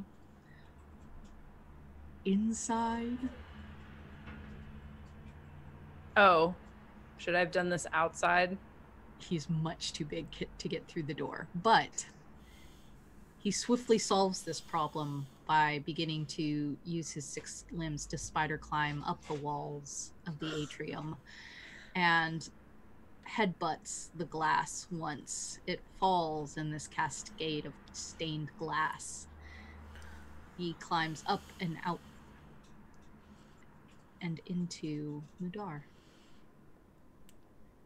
I'm gonna I'm gonna look back at whoever's directly behind me and be like, hope we don't have to pay for that.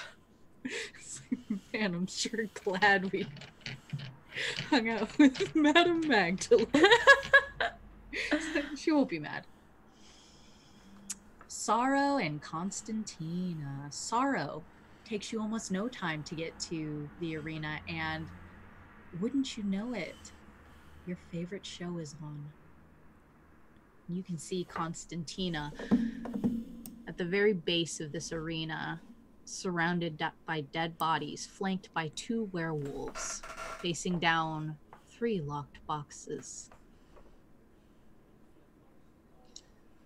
And these boxes rattle and shake and shiver, and finally the chains snap, pop open. The lids creak and crack, and this amorphous mist begins to curl out toward a few corpses. Constantina, will you do me a super big favor and roll me initiative? Yeah. Thank you, you precious angel baby. Oh, it's a 1. Neat. Off to a great start. Cool. So, the highest roll was the Dybbuk's with a 17. and you see these corpses begin to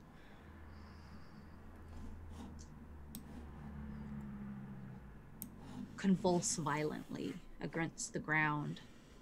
These stomachs burst open, tendrils and tentacles up and out like spiders' legs, and just lift them out of the sand. One of them contorts itself, turns its upper body around 2 or 3 times, opens its jaw wide, flicks its tongue a few times, and just belches a small gout of blood against the sand. Ew.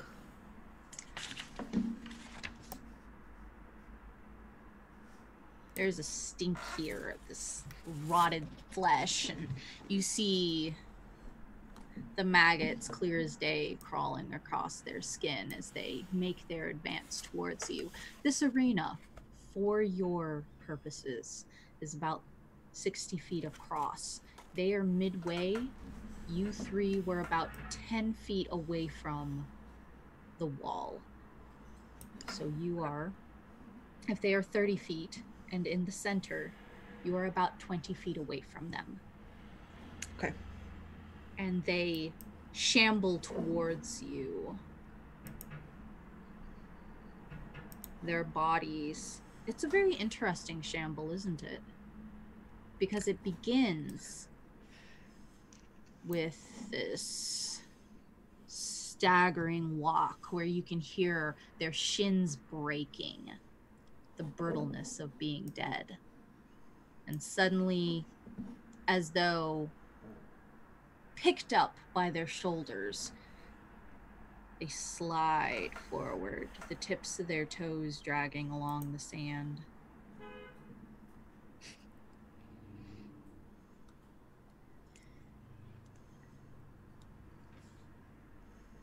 And they reach out with a meaty arm, whack at you with these tentacles. All 3 of them go for all 3 of you. So I will roll for it, one of them to hit you, and then I'll roll for the werewolves. Okay, it's a 17 plus 6 to hit. Yep. That hits. 23. Yep. It's going to be 13 necrotic damage. Okay. And as it wraps into your arm, you can feel the flow of your life's energy eking into it. Mm. Your maximum hit point is reduced by 3. Okay.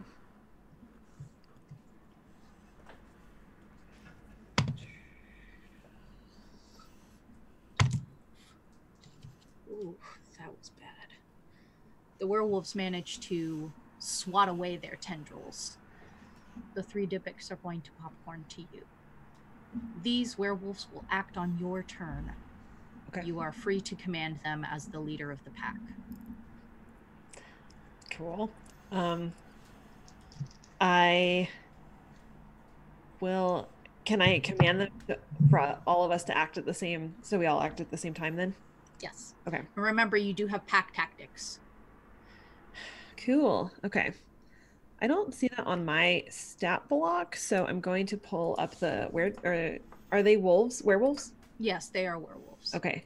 Can I just use their stat block so I can just use theirs. Okay. On mine, let's see. On my turn, I will use the bite.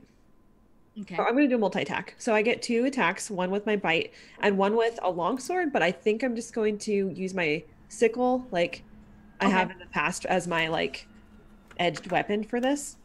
Mm-hmm. So flavor-wise, the mechanics are the same, but I'm just going to use it for the purposes of this. Okay. Going to make my first attack. That is a 17 plus 4, 21 to hit the one that's attacking me. Good lord. Yeah, go ahead. Cool.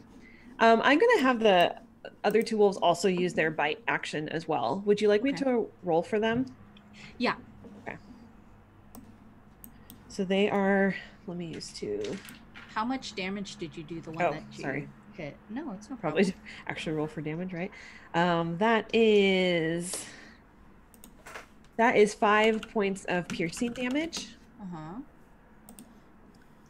on my bite. So that is the first attack Okay.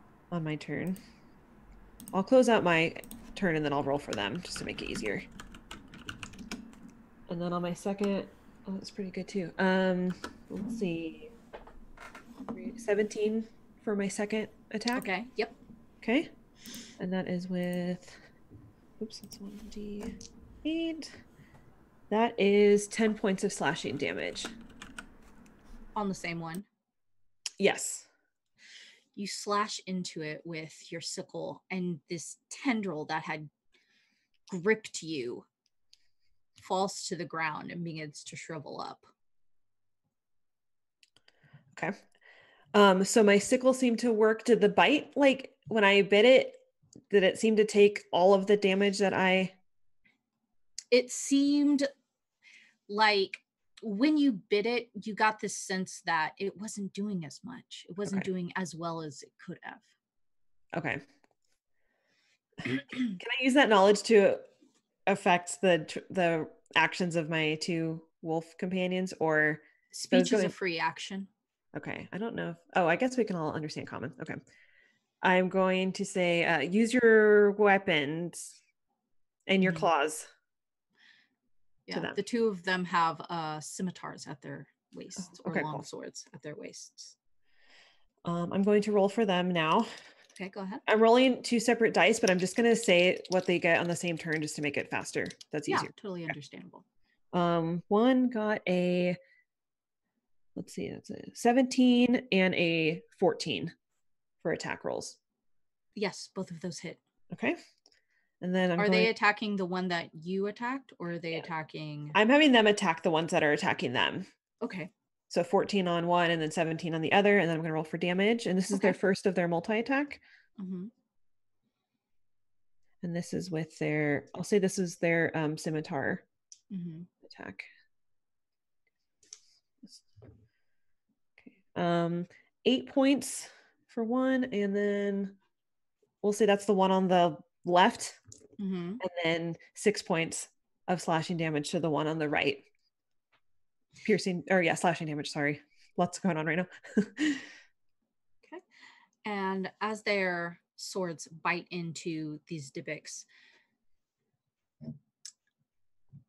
it probably could have hurt them, but it doesn't seem to hurt them as much as your sickle. Fine. Okay. Probably because I think I know why. Okay. They're going to do their second attack using their claws. That is we'll say a 16 for the one on the left. Yep. And a 15 for the one on the right. Both hit. Okay. And then that is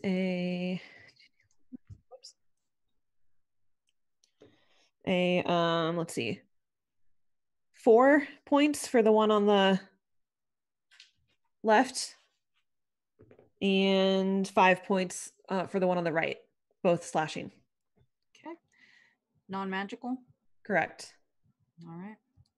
Again, it just doesn't seem to do what it should. Okay.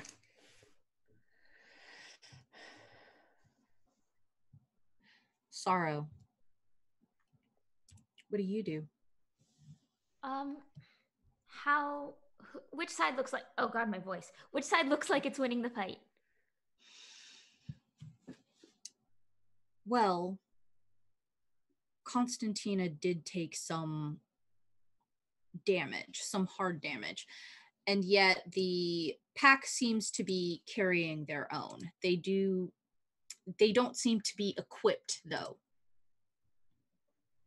Okay.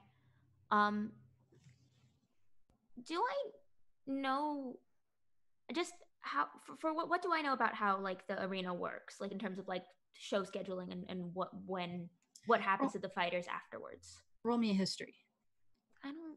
But I rolled bad, TK. I count on that. Yeah, I rolled a 2 plus a 2 is a 4. Even if people lose, they set them up with really nice houses, and Yeah, they're essentially it's royalty fine. in this place. It's great. Honestly, it doesn't matter how this ends. It's really win-win at this point. It's all exhibition. They're not even hurt. Yeah, it's fine. So I do not. I just keep watching. I'm sorry. All right. The Dybbuk's are going to look at one another. What's their intelligence? They're going to look at one another, and they're going to look at you, singling you out as the pack leader. It's a 13 plus 6, 6 plus 6, and an 8 plus 6. Okay. So that is a 9, a 12, and a 14. 2 of those hit. Okay. My AC is a 12 right now. Okay. All right. And each of them are going to send these meaty tendrils at you again, arcing from their stomachs. Come at me. I'm going to roll these. So these are 2d8 plus 4. Oh, no.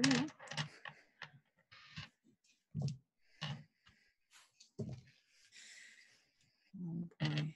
Oh, this was a mistake. Yes. Hope you all are betting on me.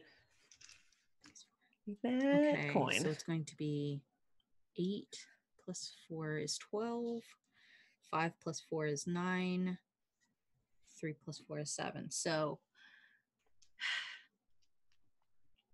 12 plus 9 plus 7. That's 21 plus 7 is 28 damage. Ouchies.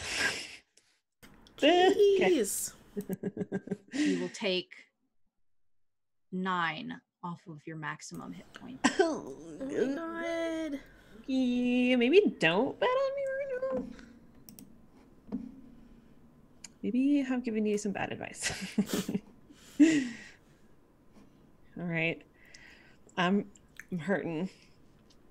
So I was feeling a little surge of power, trying to help out my 2 wolfy friends.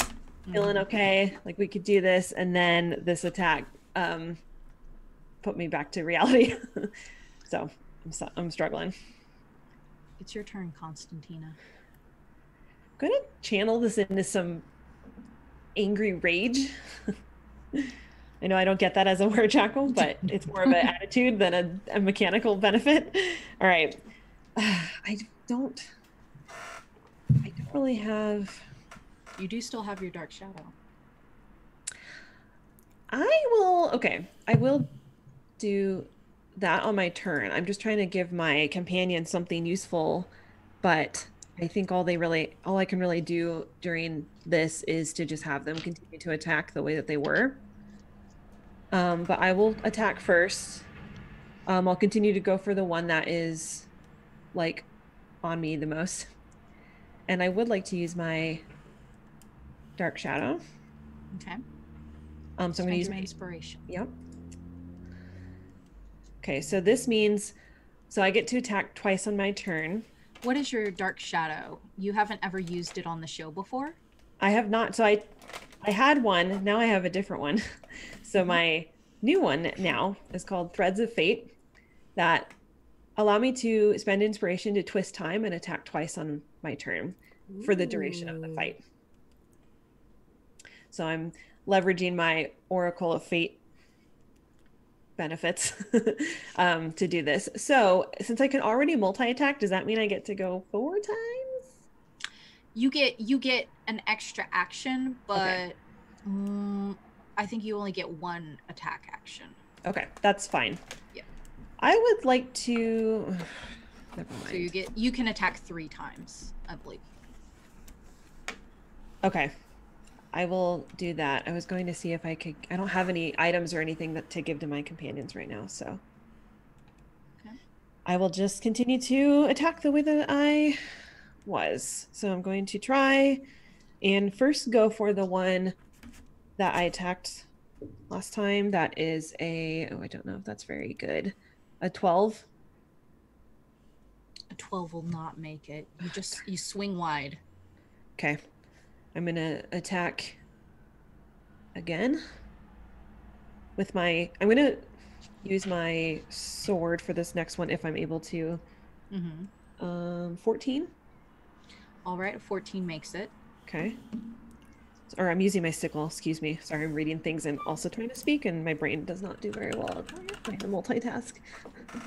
Okay, and that is let's see, 8 points of slashing damage with my sickle. Nice. And then my last attack will be with my bite, because that's all I can really do. Okay. And that is don't think that hits, a 6. Now that is a new action turn, so you can use your sickle again if you want. Oh, yes, I will do that. But I don't think I hit unless I just rolled, so it's probably not fair to reroll. I'll stick with my roll. I don't want to. Okay. I want to cheat, but I will keep that in mind for next time. So I realize that I can use my sickle again, but I swing and I do not hit. Okay. What does it look like when you use your shadow? That's a good question. I like to think just by nature of the name Threads of Fate, I like to think that there's like this hand motion that I do to kind of like almost tug time around, like to almost like pull it like I would be weaving something. So I do this like quick motion with my hands that has this, I don't know if other people would be perceptive to the effect on time. But for me, it feels like I've almost bought myself like an extra few seconds. But it's not very visible. Perhaps if you see like a little bit of a shadow come out of my hand movement, but it's very brief. It's when you swing your sickle and you score that chest of that one Dybbuk wide open, and those rib cage just glisten in the red sky and that black moon. That is when the crowd just goes wild. Mercy, Vasily, Vargis, Neferet, you can hear it as you approach the Court of Blood outside of the main entrance on the back of Nicodemus. It's an arena. Oh no, Constantina. It is, you're correct. Arena for, monstrous beings. She's just different. Your friend would count as one to most people, unfortunately. We should go help her. I'm like awkwardly trying to shimmy off of Nicodemus.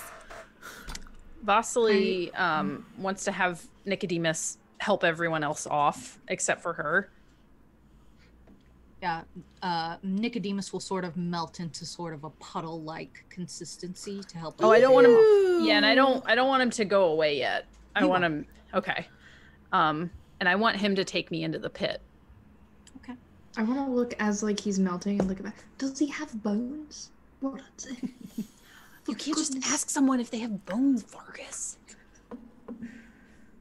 Yeah, you ask Nicodemus to take you into the arena, and Nicodemus latches onto the side of this enormous coliseum and begins to scramble up it like a salamander. Gross. Mercy's running in like a person. That's so cute. Vargis and Neferet. I will look at Neferet and do like my yelling, like, do you see what I have to deal with all the time? All the time. Like this, all the time. Can you believe I've survived this long? I don't. And this is as I'm like walking away. I'm like, can you believe this? Neferet's keeping pace. No problem. And it's just like, well, I'd be careful. I understand that you want to save your friend, but this is citywide entertainment. Oh, still something that like a man could bet on. I was wondering. Correct. It's where most people find their entertainment around here. The group of we you will can revisit this. Pack! Constantina! Mercy's like running into the crowd. Like, Do I hear that? Constantina, it'd be very hard for you to hear it down in the arena. Sorrow, you can make me a perception check. Okay. I'm rolling a different dice this time. Let's see. Oh, okay. That's a 19. Yeah, you can hear it. Okay, I follow that. Okay. It is the Dybbuk's turn. Anybody who wishes to join the arena will be able to join it on Constantina's turn. Do the wolves get to go? Oh, yeah. Absolutely. I don't Go want to ahead. complicate things. I will very quickly let them act, though. Just Yeah, real quick. absolutely. I'm sorry that I jumped over you. You're totally fine. Well, I don't know how well they did. For the first round, 7 attack on the left. Nope. 13 attack on the right. Nope. Okay. Well, they're gonna attempt one more attack for their roleplay attack. That might be a little better. 10 on the right. Don't think that hits. And then a 19 on the. Sorry, I said that wrong. That was on the left. 19 on the right. Okay. The right hits. Okay. They're using their scimitar. Mm-hmm. And it's going to be +2. 9 points of slashing damage, non-magical. Okay. Now right. do your worst. All right. So, as Vasily crests the top of this Colosseum, as Mercy runs and Sorrow hears her and runs to her, as Neferet and Vargis calmly stroll into the arena, the Dybbuks begin to divide and conquer. Let me roll some intelligence checks for them real quick to decide if they keep targeting you. Ha! That's a nat 1. Okay, that's okay. And a 12. One targets you. The other ones target the wolves. First Dybbuk coming at you with a 19 plus 6. That absolutely hits. Sounds right.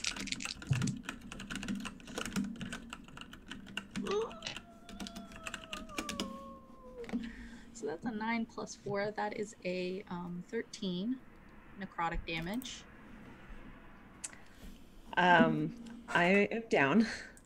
And it's going to take 3 of your maximum away. Okay. Constantina hits hard. 1, 16, and the other 2 hit both werewolves, latching onto them with their tendrils, grappling and entangling them, and the crowd goes wild. Everyone can see this from the stands. Do I have my gun still? Do you have your gun still? I don't remember. I think you were instructed on how to properly hold it, and now you have Mercy it. can give it back to you. Yeah. Okay, I'd like to draw my gun and look at Mercy and be like, Do like that, yes, and like your fingers on the grippy part. Okay, yes. Oh my gosh. And I would like to try and shoot. In This a is what a surprise gun round? looks like when you shoot it. All right. What's that? In a surprise round? Yes. All right. Go for it. Pew pew your gun. Shoot Oh, your that's shot. not bad. That's an 18. An 18? Yeah, an 18 hits. Okay. And then that's 3d6, so 6, 5, 3 Okay. altogether. Yeah. Okay. Okay. Wait, did you say 353? No, 653. 653. I'm dumb. 14. Listen, okay, I which may be one an idiot, but I'm not dumb, TK. I could do Which- math. is this a magical attack? What kind of damage? It would have. Let me see. Damage. Are we using it to channel Eldritch Blast? Still? Yeah, so it should be like necrotic or So radiant. force damage. It's force damage? Okay. And would I? Okay, question. Would I roll? Like, would the attack roll be the 3d6 or the 1d10? 3d6 is better, actually. I didn't ask that question. Okay, so full disclosure, I'm saying that it channels your Eldritch Blast so that you don't have to buy ammo. Oh, But I that have is that. the extent of it. I was gonna give him that unlimited ammo ability that I have. Oh, nice. We'll get there. I can infuse it. We'll fire the Eldritch Blast through it at this point with the 13, because I already rolled the dice, and they'll get mad if I re-roll a different die. They'll get jealous. They're jealous. So are you shooting the gun or shooting the Eldritch Blast? Can I shoot the Eldritch Blast through the gun? If you shoot the Eldritch Blast through the gun, you're still going to use Eldritch Blast stats. But it'll look cool. It will look very cool. You can either do necrotic or force damage. What are you doing? I'll do force damage. Let me find my d10 here. I'll roll the d10. Okay. 9. Should have gone with that pew-pew damage. Hey, TK, guess what? I'm making these mistakes. Thanks. You don't want the smoke? Okay. 9, so it takes. And you see the Dybbuk standing over Constantina sort of arc its back, and its ribcage opens, the bones wiggle like a spider's legs, and then it closes back up, and its head swivels completely around on the neck and eyes you. I've never shot a gun before, so I'm assuming this is a very surprising thing for me. Oh, baby's first gun. Up to you. Yeah. It might be completely normal. Maybe this is what happens every time you shoot a gun. I don't know. That was a surprise round. Anybody else want to take a shot? Shoot your shot? I want to. Okay. Whoever goes first. I assume I'm further since I'm riding Nicodemus. You are further. Mercy is closer. Mercy, go first. Mercy is racing forward. And you see that she's actually in the middle of casting a spell when Constantina gets hit and falls. And she kind of changes her hand motions. And her gauntlet, like the metal pieces, start to strain against each other. And the spell that started shooting towards Constantina splits and shoots towards her 2 werewolf companions in her pack. Okay. And I'm going to cast Twin Polymorph. Okay. On the werewolves. And Mercy's just thinking to herself, like, makes them strong, makes them terrifying. And she closes her eyes, and they transform into 2 T-Rexes. Cool. But I'd like for them to still be covered in, like, wolfy fur. Can they just be, like, really huge werewolves? I will allow them to transform into 20-foot tall werewolves. Yes. I was hoping that maybe you could just have them be T-Rexes wearing werewolf kikirubis. Oh my god. Oh my god. No, I take that back. Can it be that? What it is they're like 20-foot tall Yoshis wearing the wolf-like outfit and like the tail. Yeah, and Mercy's like, yes, terrifying. Tanuki Yoshis. So yeah. I use spell points for that, and buff the 2 werewolves who are hopefully protecting Constantina.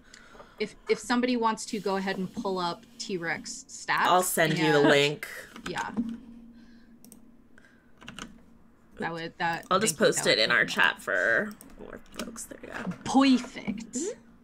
Sorry, Celeste. I'm sorry that I popped that P there. And then you just did it again. You are correct, but that time I was not sorry. Oh. Vasily. Yes. So I'm confused. Am I closer now then since I was on Nico? You are at the top of the arena, but that still puts you at essentially the entrance. Whereas Mercy ran straight inside. But the entrance would not have accommodated Nicodemus. Okay, gotcha. I want to take him. I want to like get to Constantina as fast as I can. Okay, so you're gonna dash him down into the arena? Yeah, that was my intention. Yeah. Okay. Anyone else? As Mercy, as you're casting a spell, you see this very tiny half elf, like 4'11", a little bit dressed in dark scarves, and she just sort of runs and like cannonballs into your shadow, disappears into it, and then pops up next to, like, in front of Constantina from the shadow that she's casting on the ground, and I'm using my shadow step. Okay. Yeah. 100%. And then for the surprise round, is it just an action, or is it a full? Just the one. Okay, then I'm there. Yeah, then you are there. You're standing in the shadow of an enormous furry T-Rex. That was not there when I disappeared into the ground. It was not, but it's a good thing it's there now, because there would not have been a shadow there. I figured Constantina was lying on the ground. There was some shadow. You wanna pop up underneath Constantina's It's fine. unconscious body? It's like overhead lighting only. All right, let's roll some initiative. The Dybbuk's are stuck at 17, so let me know if you get one higher than that. Oh, Natural 20. Me too. I got a nat 20. Okay, I got a 19. So right. mine's only would be a 21 though, but I got a nat 20. Who has 22. the dexteratons? 24. Sorrow's first. Cool. I wasn't expecting that. I'm not used to being this fast. I'm a punched one of the. I'm assuming I appeared near one of the Dybbuk's. You are. Okay. I'm gonna say that you popped out of the T-Rex on the right, so you are next to the Dybbuk on Constantina's right. Okay. I'm going to just, as soon as I pop out of the shadow, just just jab cross it, or try Nice. and yeah. Your fists are magical weapons right yes. now. Yes. Ooh. The key empowered strikes. Where's my? Oh, there it is. Okay. Yeah, boop. Well, that's an 11 and then a natural 1. So it was cool while it lasted. For whatever reason, you're not sure if it was hard to gauge from the arena or not, but it didn't occur to you just how quick these Dybbuk's are. And as you punch, the head... Oh wait, I get advantage on those. Oh, yeah, you do. Okay, so that was, well, that the first one would miss, but then I'll roll my second one. Yeah, go ahead. Put the natural one away. Goodbye. There we go. That's more like it. That's a 22. Perfect. Nice. You do hit on that second one. The first one, you hear the Dybbuk's neck break audibly to dodge you. Okay. Tell me about and that second one. The second, after the neck breaks, I just duck under and I uppercut it. Because when the neck joint is just jointed, I just slam. Yeah, my fist give me upward that. Give me that JoJo nonsense. Yes. Well, and that's 6 points of magical bludgeoning damage. Nice. And then how close is the other? How close is it? These are all within 10 feet of each other. Okay. I have a bunch of stuff I can do. I'm going to use my bonus action, and telekinetically push another one away, or push it in the path of one of the T-Rexes. That's fucking awesome. Okay. So the Dybbuk needs to make a DC 13 strength saving throw. Okay. It's got 14. It gets a -2 to strength, so it got a 12.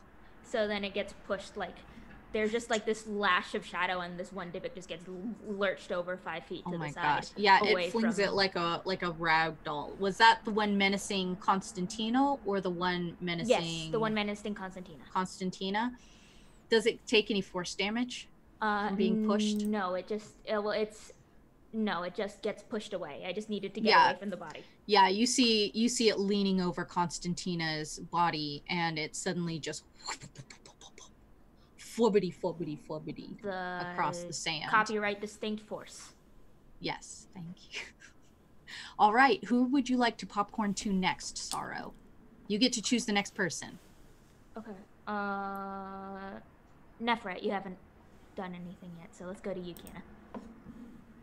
Okay. I technically rolled initiative, but Neferet is not going towards the battle right now.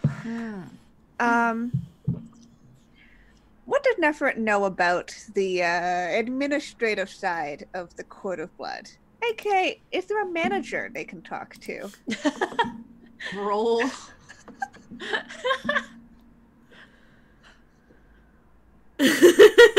I love it.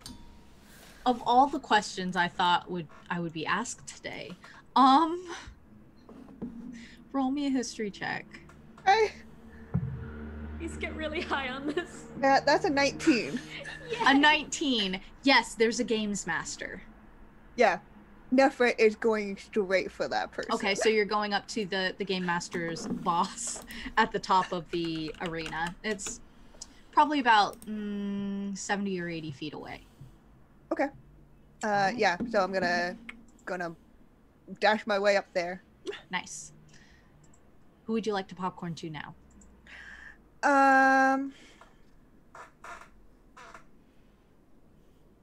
Who do we have? The Dybbuk's have already gone this round. Okay. Constantina is unconscious. The T-Rexes have not gone, so we have Mercy, Vasily, and Vargis left. Okay, I'm gonna popcorn over to Mercy. Okay. So Mercy had been running towards the arena, so she's continuing in that direction. She's like, what the heck is this tiny elf person? But okay, cool, they're fighting the things. And she leaps and wants to land next to Constantina, but like on the side that's closer to the Dybbuk's. Okay.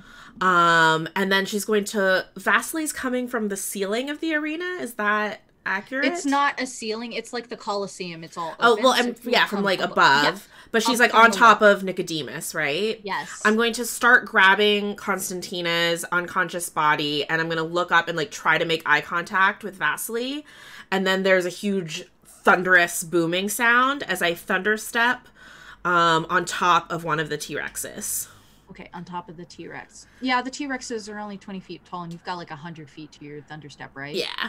Is anyone going to take damage? The Dybbuk's, yeah, will. So they need to roll Constitution saving throws, DC Okay. 15. And what kind of damage is this? Thunder. How far is the range on that? I might be caught in that too. 10 feet. Yes, you will be caught in that ring. Okay. Sorry about that, Oh. Sorrow. No worries, I'm good. What's the save? DC 15 con. Okay. So one of them does fail, and you see the body sort of lurch with power. Would you like to decide which Dybbuk is the one that takes damage? I don't know if Mercy, like, can I tell if one's more You can tell damaged? that one's like essentially being held together by... I want that one to fail its save. And I rolled Okay. pretty high. All right, tell so me. Yay, I failed too. Oh no, sorry. It's Ripperoni. 26 thunder damage. Oh, Is- yeah. Or half on a success. So 13. So And then I land on top of one of the T-Rex's heads, and I'm like trying to make sure Constantina's body is like safely balanced.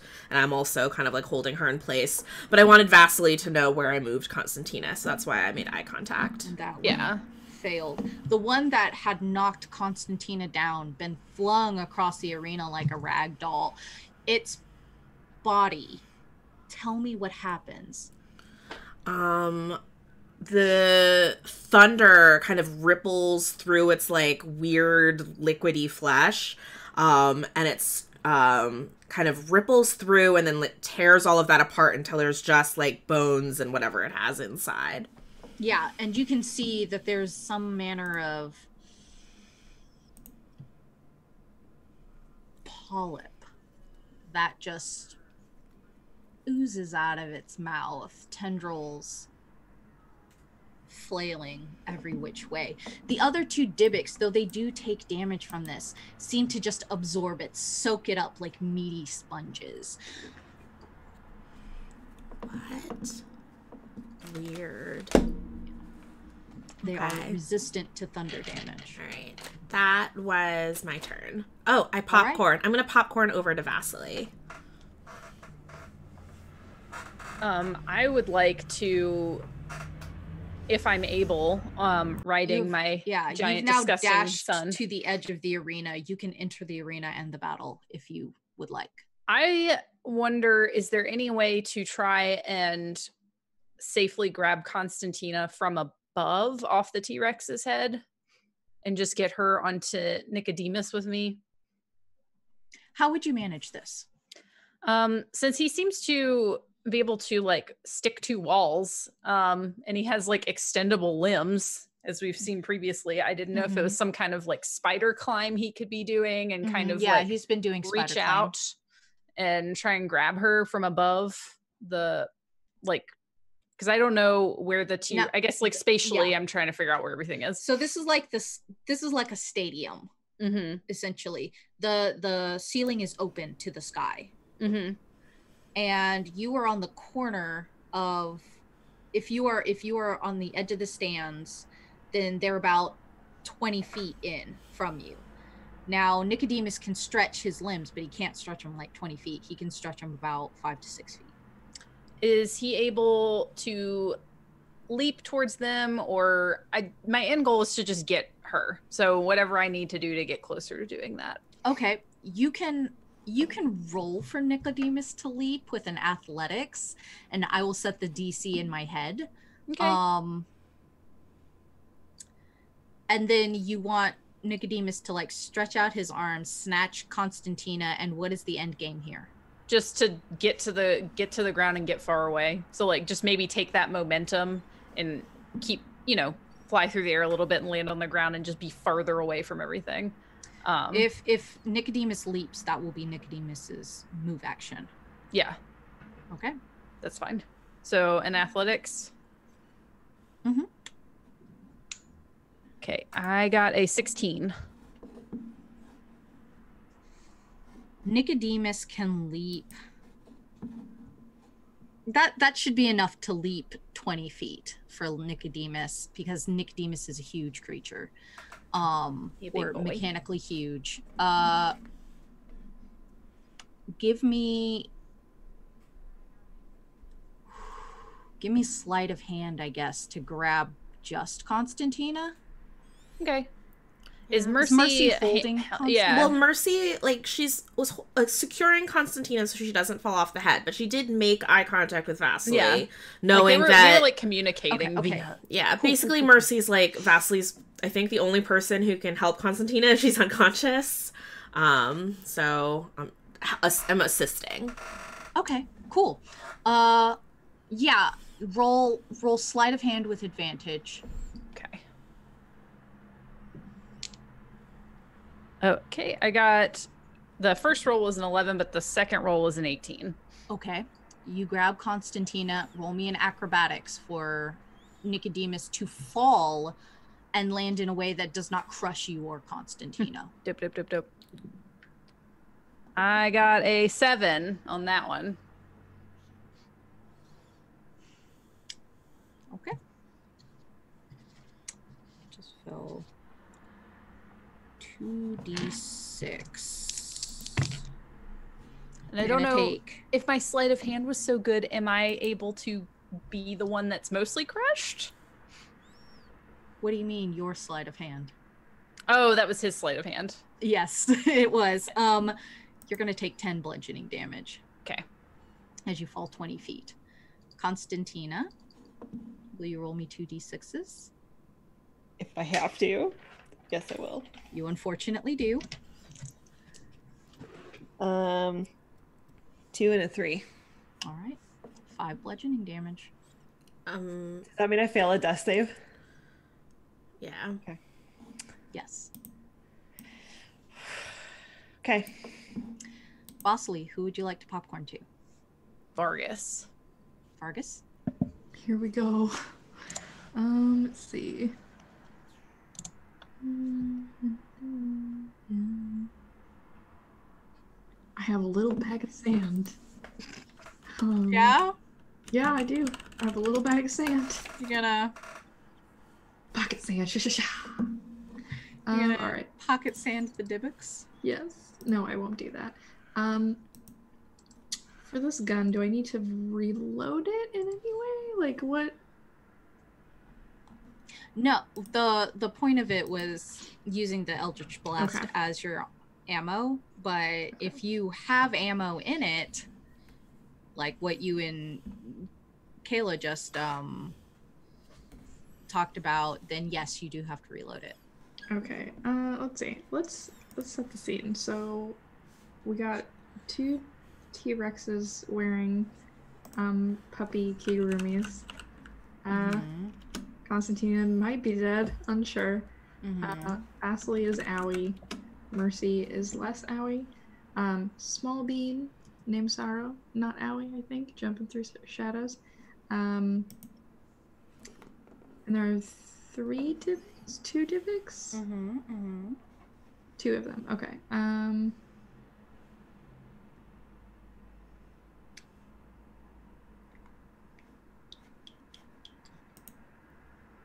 Oh, its reload score is 4, so it has to be fired 4 times before you have to reload.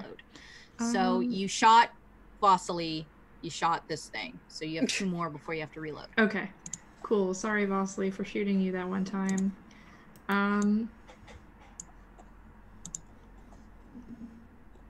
Is there a way? Let's see.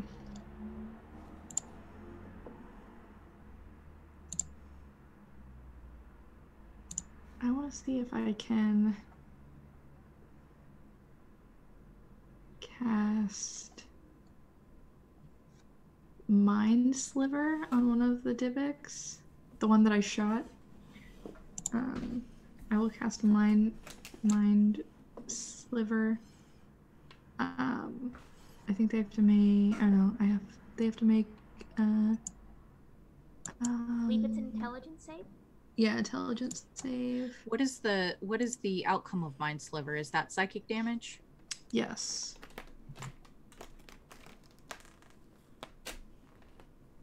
Huh. Yes. So psychic damage. Okay. Yeah. I'm surprised it's not immune to psychic damage. And they have to beat a 15. I would like to cast it at 5th level. All right, there are 2 of them. Which ones are you targeting? Can you target 2? Can you target 1? What's going on? Just the one, it looks like, but I want, well, the one that I shot, he died. Whichever one is the closest to my friends. They're equidistant. You want to choose the one that is the most hurt? Yes. The one with the biggest boo-boos, please.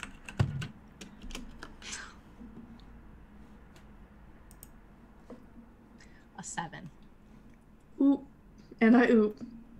So that's going to be a 6 and 6. That's 12 still, I believe. We're doing that new math. And you said you were casting it at 5th level? Well, it says the spell's damage increases by 1d6 when you reach certain levels, so it's a cantrip, so there's not like a... I read that wrong. I can't read. What up? My name's Vargis. I'm 19 and never learned how to freaking read. What does this look like? Ooh. Tell me how you kill it. Ooh. Yay. I do a murder. I'd like to think... Can I cast it through the gun? I will permit it this one time because it sounds cool. All right, I will try. I will shoot it. Pew pew pew. Vargis quietly to himself. Pew. And it will look like not bright silver, but like, what's the word for not bright silver? Dull silver? Well, no, it's not like Gray? liquid lead. So you like, have you ever cool. seen like the like mercury, like melted mercury? Nice. That's what I'm thinking of. So like, just like a jet of like maybe like this long of liquid mercury that just like right into the brain meat. Okay. Or like head of it or something. Like it just like goes and it doesn't go through. It just like sticks in and it like is very jarring. Very cool. Yeah.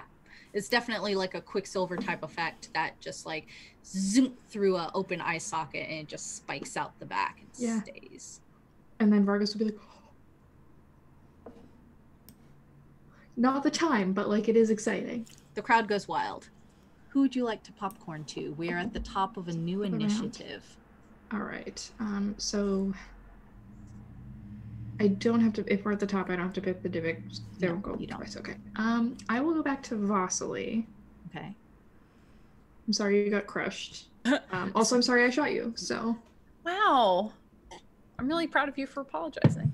I think this is Hadil apologizing. Oh, not well. Vargas. Yeah, true. So Constantina is at 0 hit points and failed a death save, right? Yep. I would like to cast Spare the Dying Okay. on her. So just like, I guess last round we like tumbled to the ground, got semi-crushed, rolled across the ground a little bit, and she just wants to like quickly scramble across the dirt and like grab Constantina's lifeless body and cast Spare the Dying. Okay. And will you read that explanation out to me real quick? It says you touch a living creature that has 0 hit points, the creature becomes stable. The spell has no effect on undead or constructs. Okay.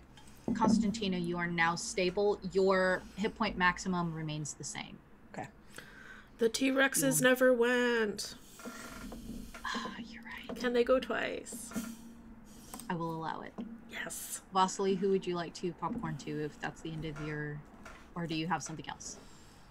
No, that's it. I'm just like, I guess I should go to the T-Rexes now. I will permit the T-Rexes to go twice. Who's rolling for the T-Rexes? They're Constantina's pack, so I feel like Constantina should get to. Yeah, absolutely. I will gladly do that. So they're each going to, they also get a multi-attack. There's only one Dybbuk left. They're going to attack the one Dybbuk. Destroy. They're going to use their bite. Okay. They're going to try. So one, they get plus 10 to hit. That's awesome. So 27 for one. And 21 for the other. So I'm assuming those both hit. I don't deserve this.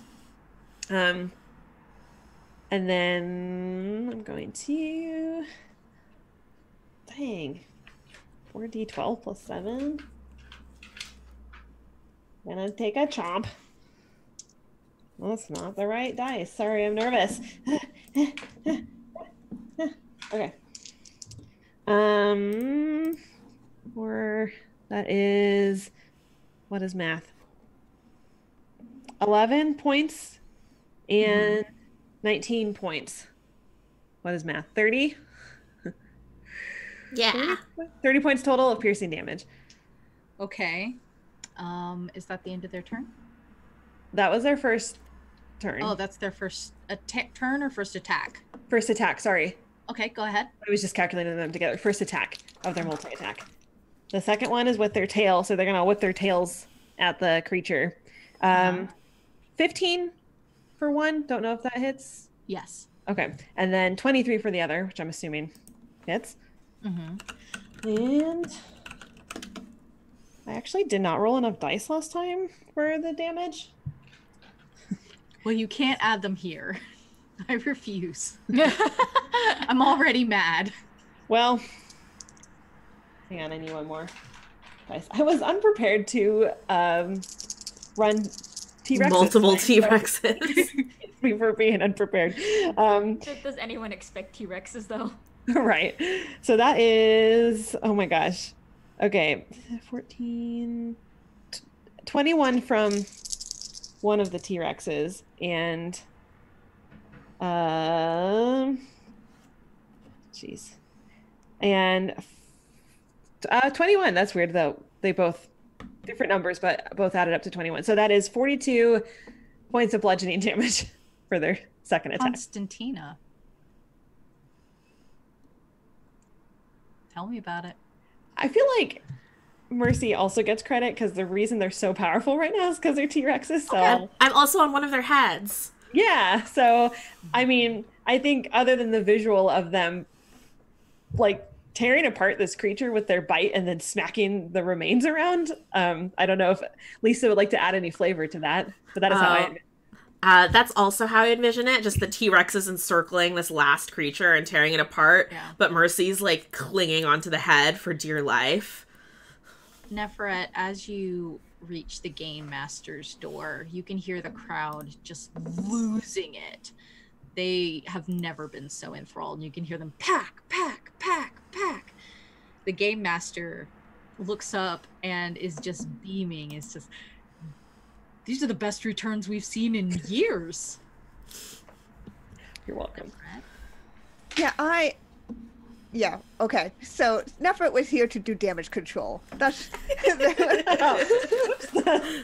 well, they were hoping, like, they're kind of a little surprised that he's so cool about this.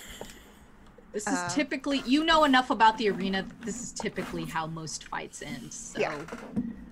they just don't typically get With outside interference. T-Rexes, yeah. Yeah, so is outside interference a normal thing or not?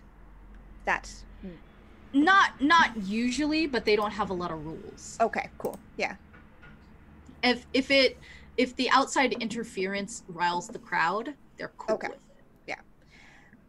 So yeah, Neferet will appear. And I think they've taken on a little more of a swagger in their step as they enter in. They go, well, it seems that my people brought you entertainment. And he gets up from the desk and he's, yeah, these are the best returns we've seen in years. This is fantastic. Are these your clients? Yes, the name's Heket, merchant, and will hold out their hand. Oh, yeah. He shakes it vigorously. Unfortunately, it's as much as these are my people, this was not exactly how my night was supposed to go. Appears that one of them had been taken to do this. I'm glad that it turned out so well in the end, but you know, I'm a very busy person, and with you know, if this is such a good returns because of my people. He scratches his stubble. Make me a persuasion check. Cool. That is a 15 plus a 18. You got a 15. And he, did you hear my dice just like, Yeah. boom? Yeah, he got a 15. So he just like scratches his sideburns and I guess I could spare 40%. Of course, Nice. more than fair.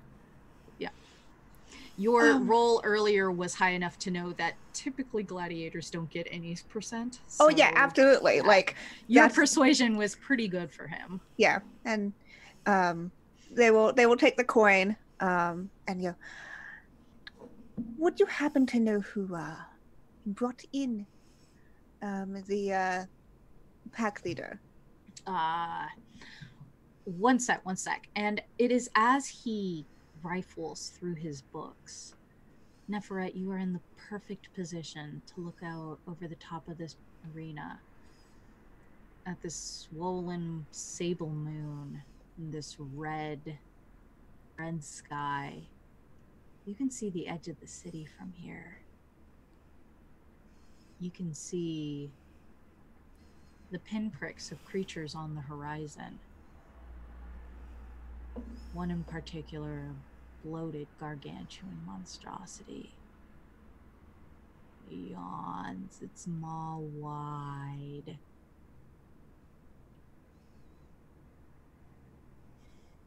And pours out a stream of demons into the streets of Mudar.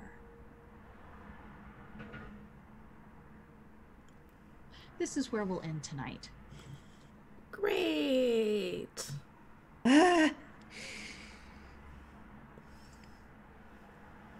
Who's ready for outros, everybody? Yay.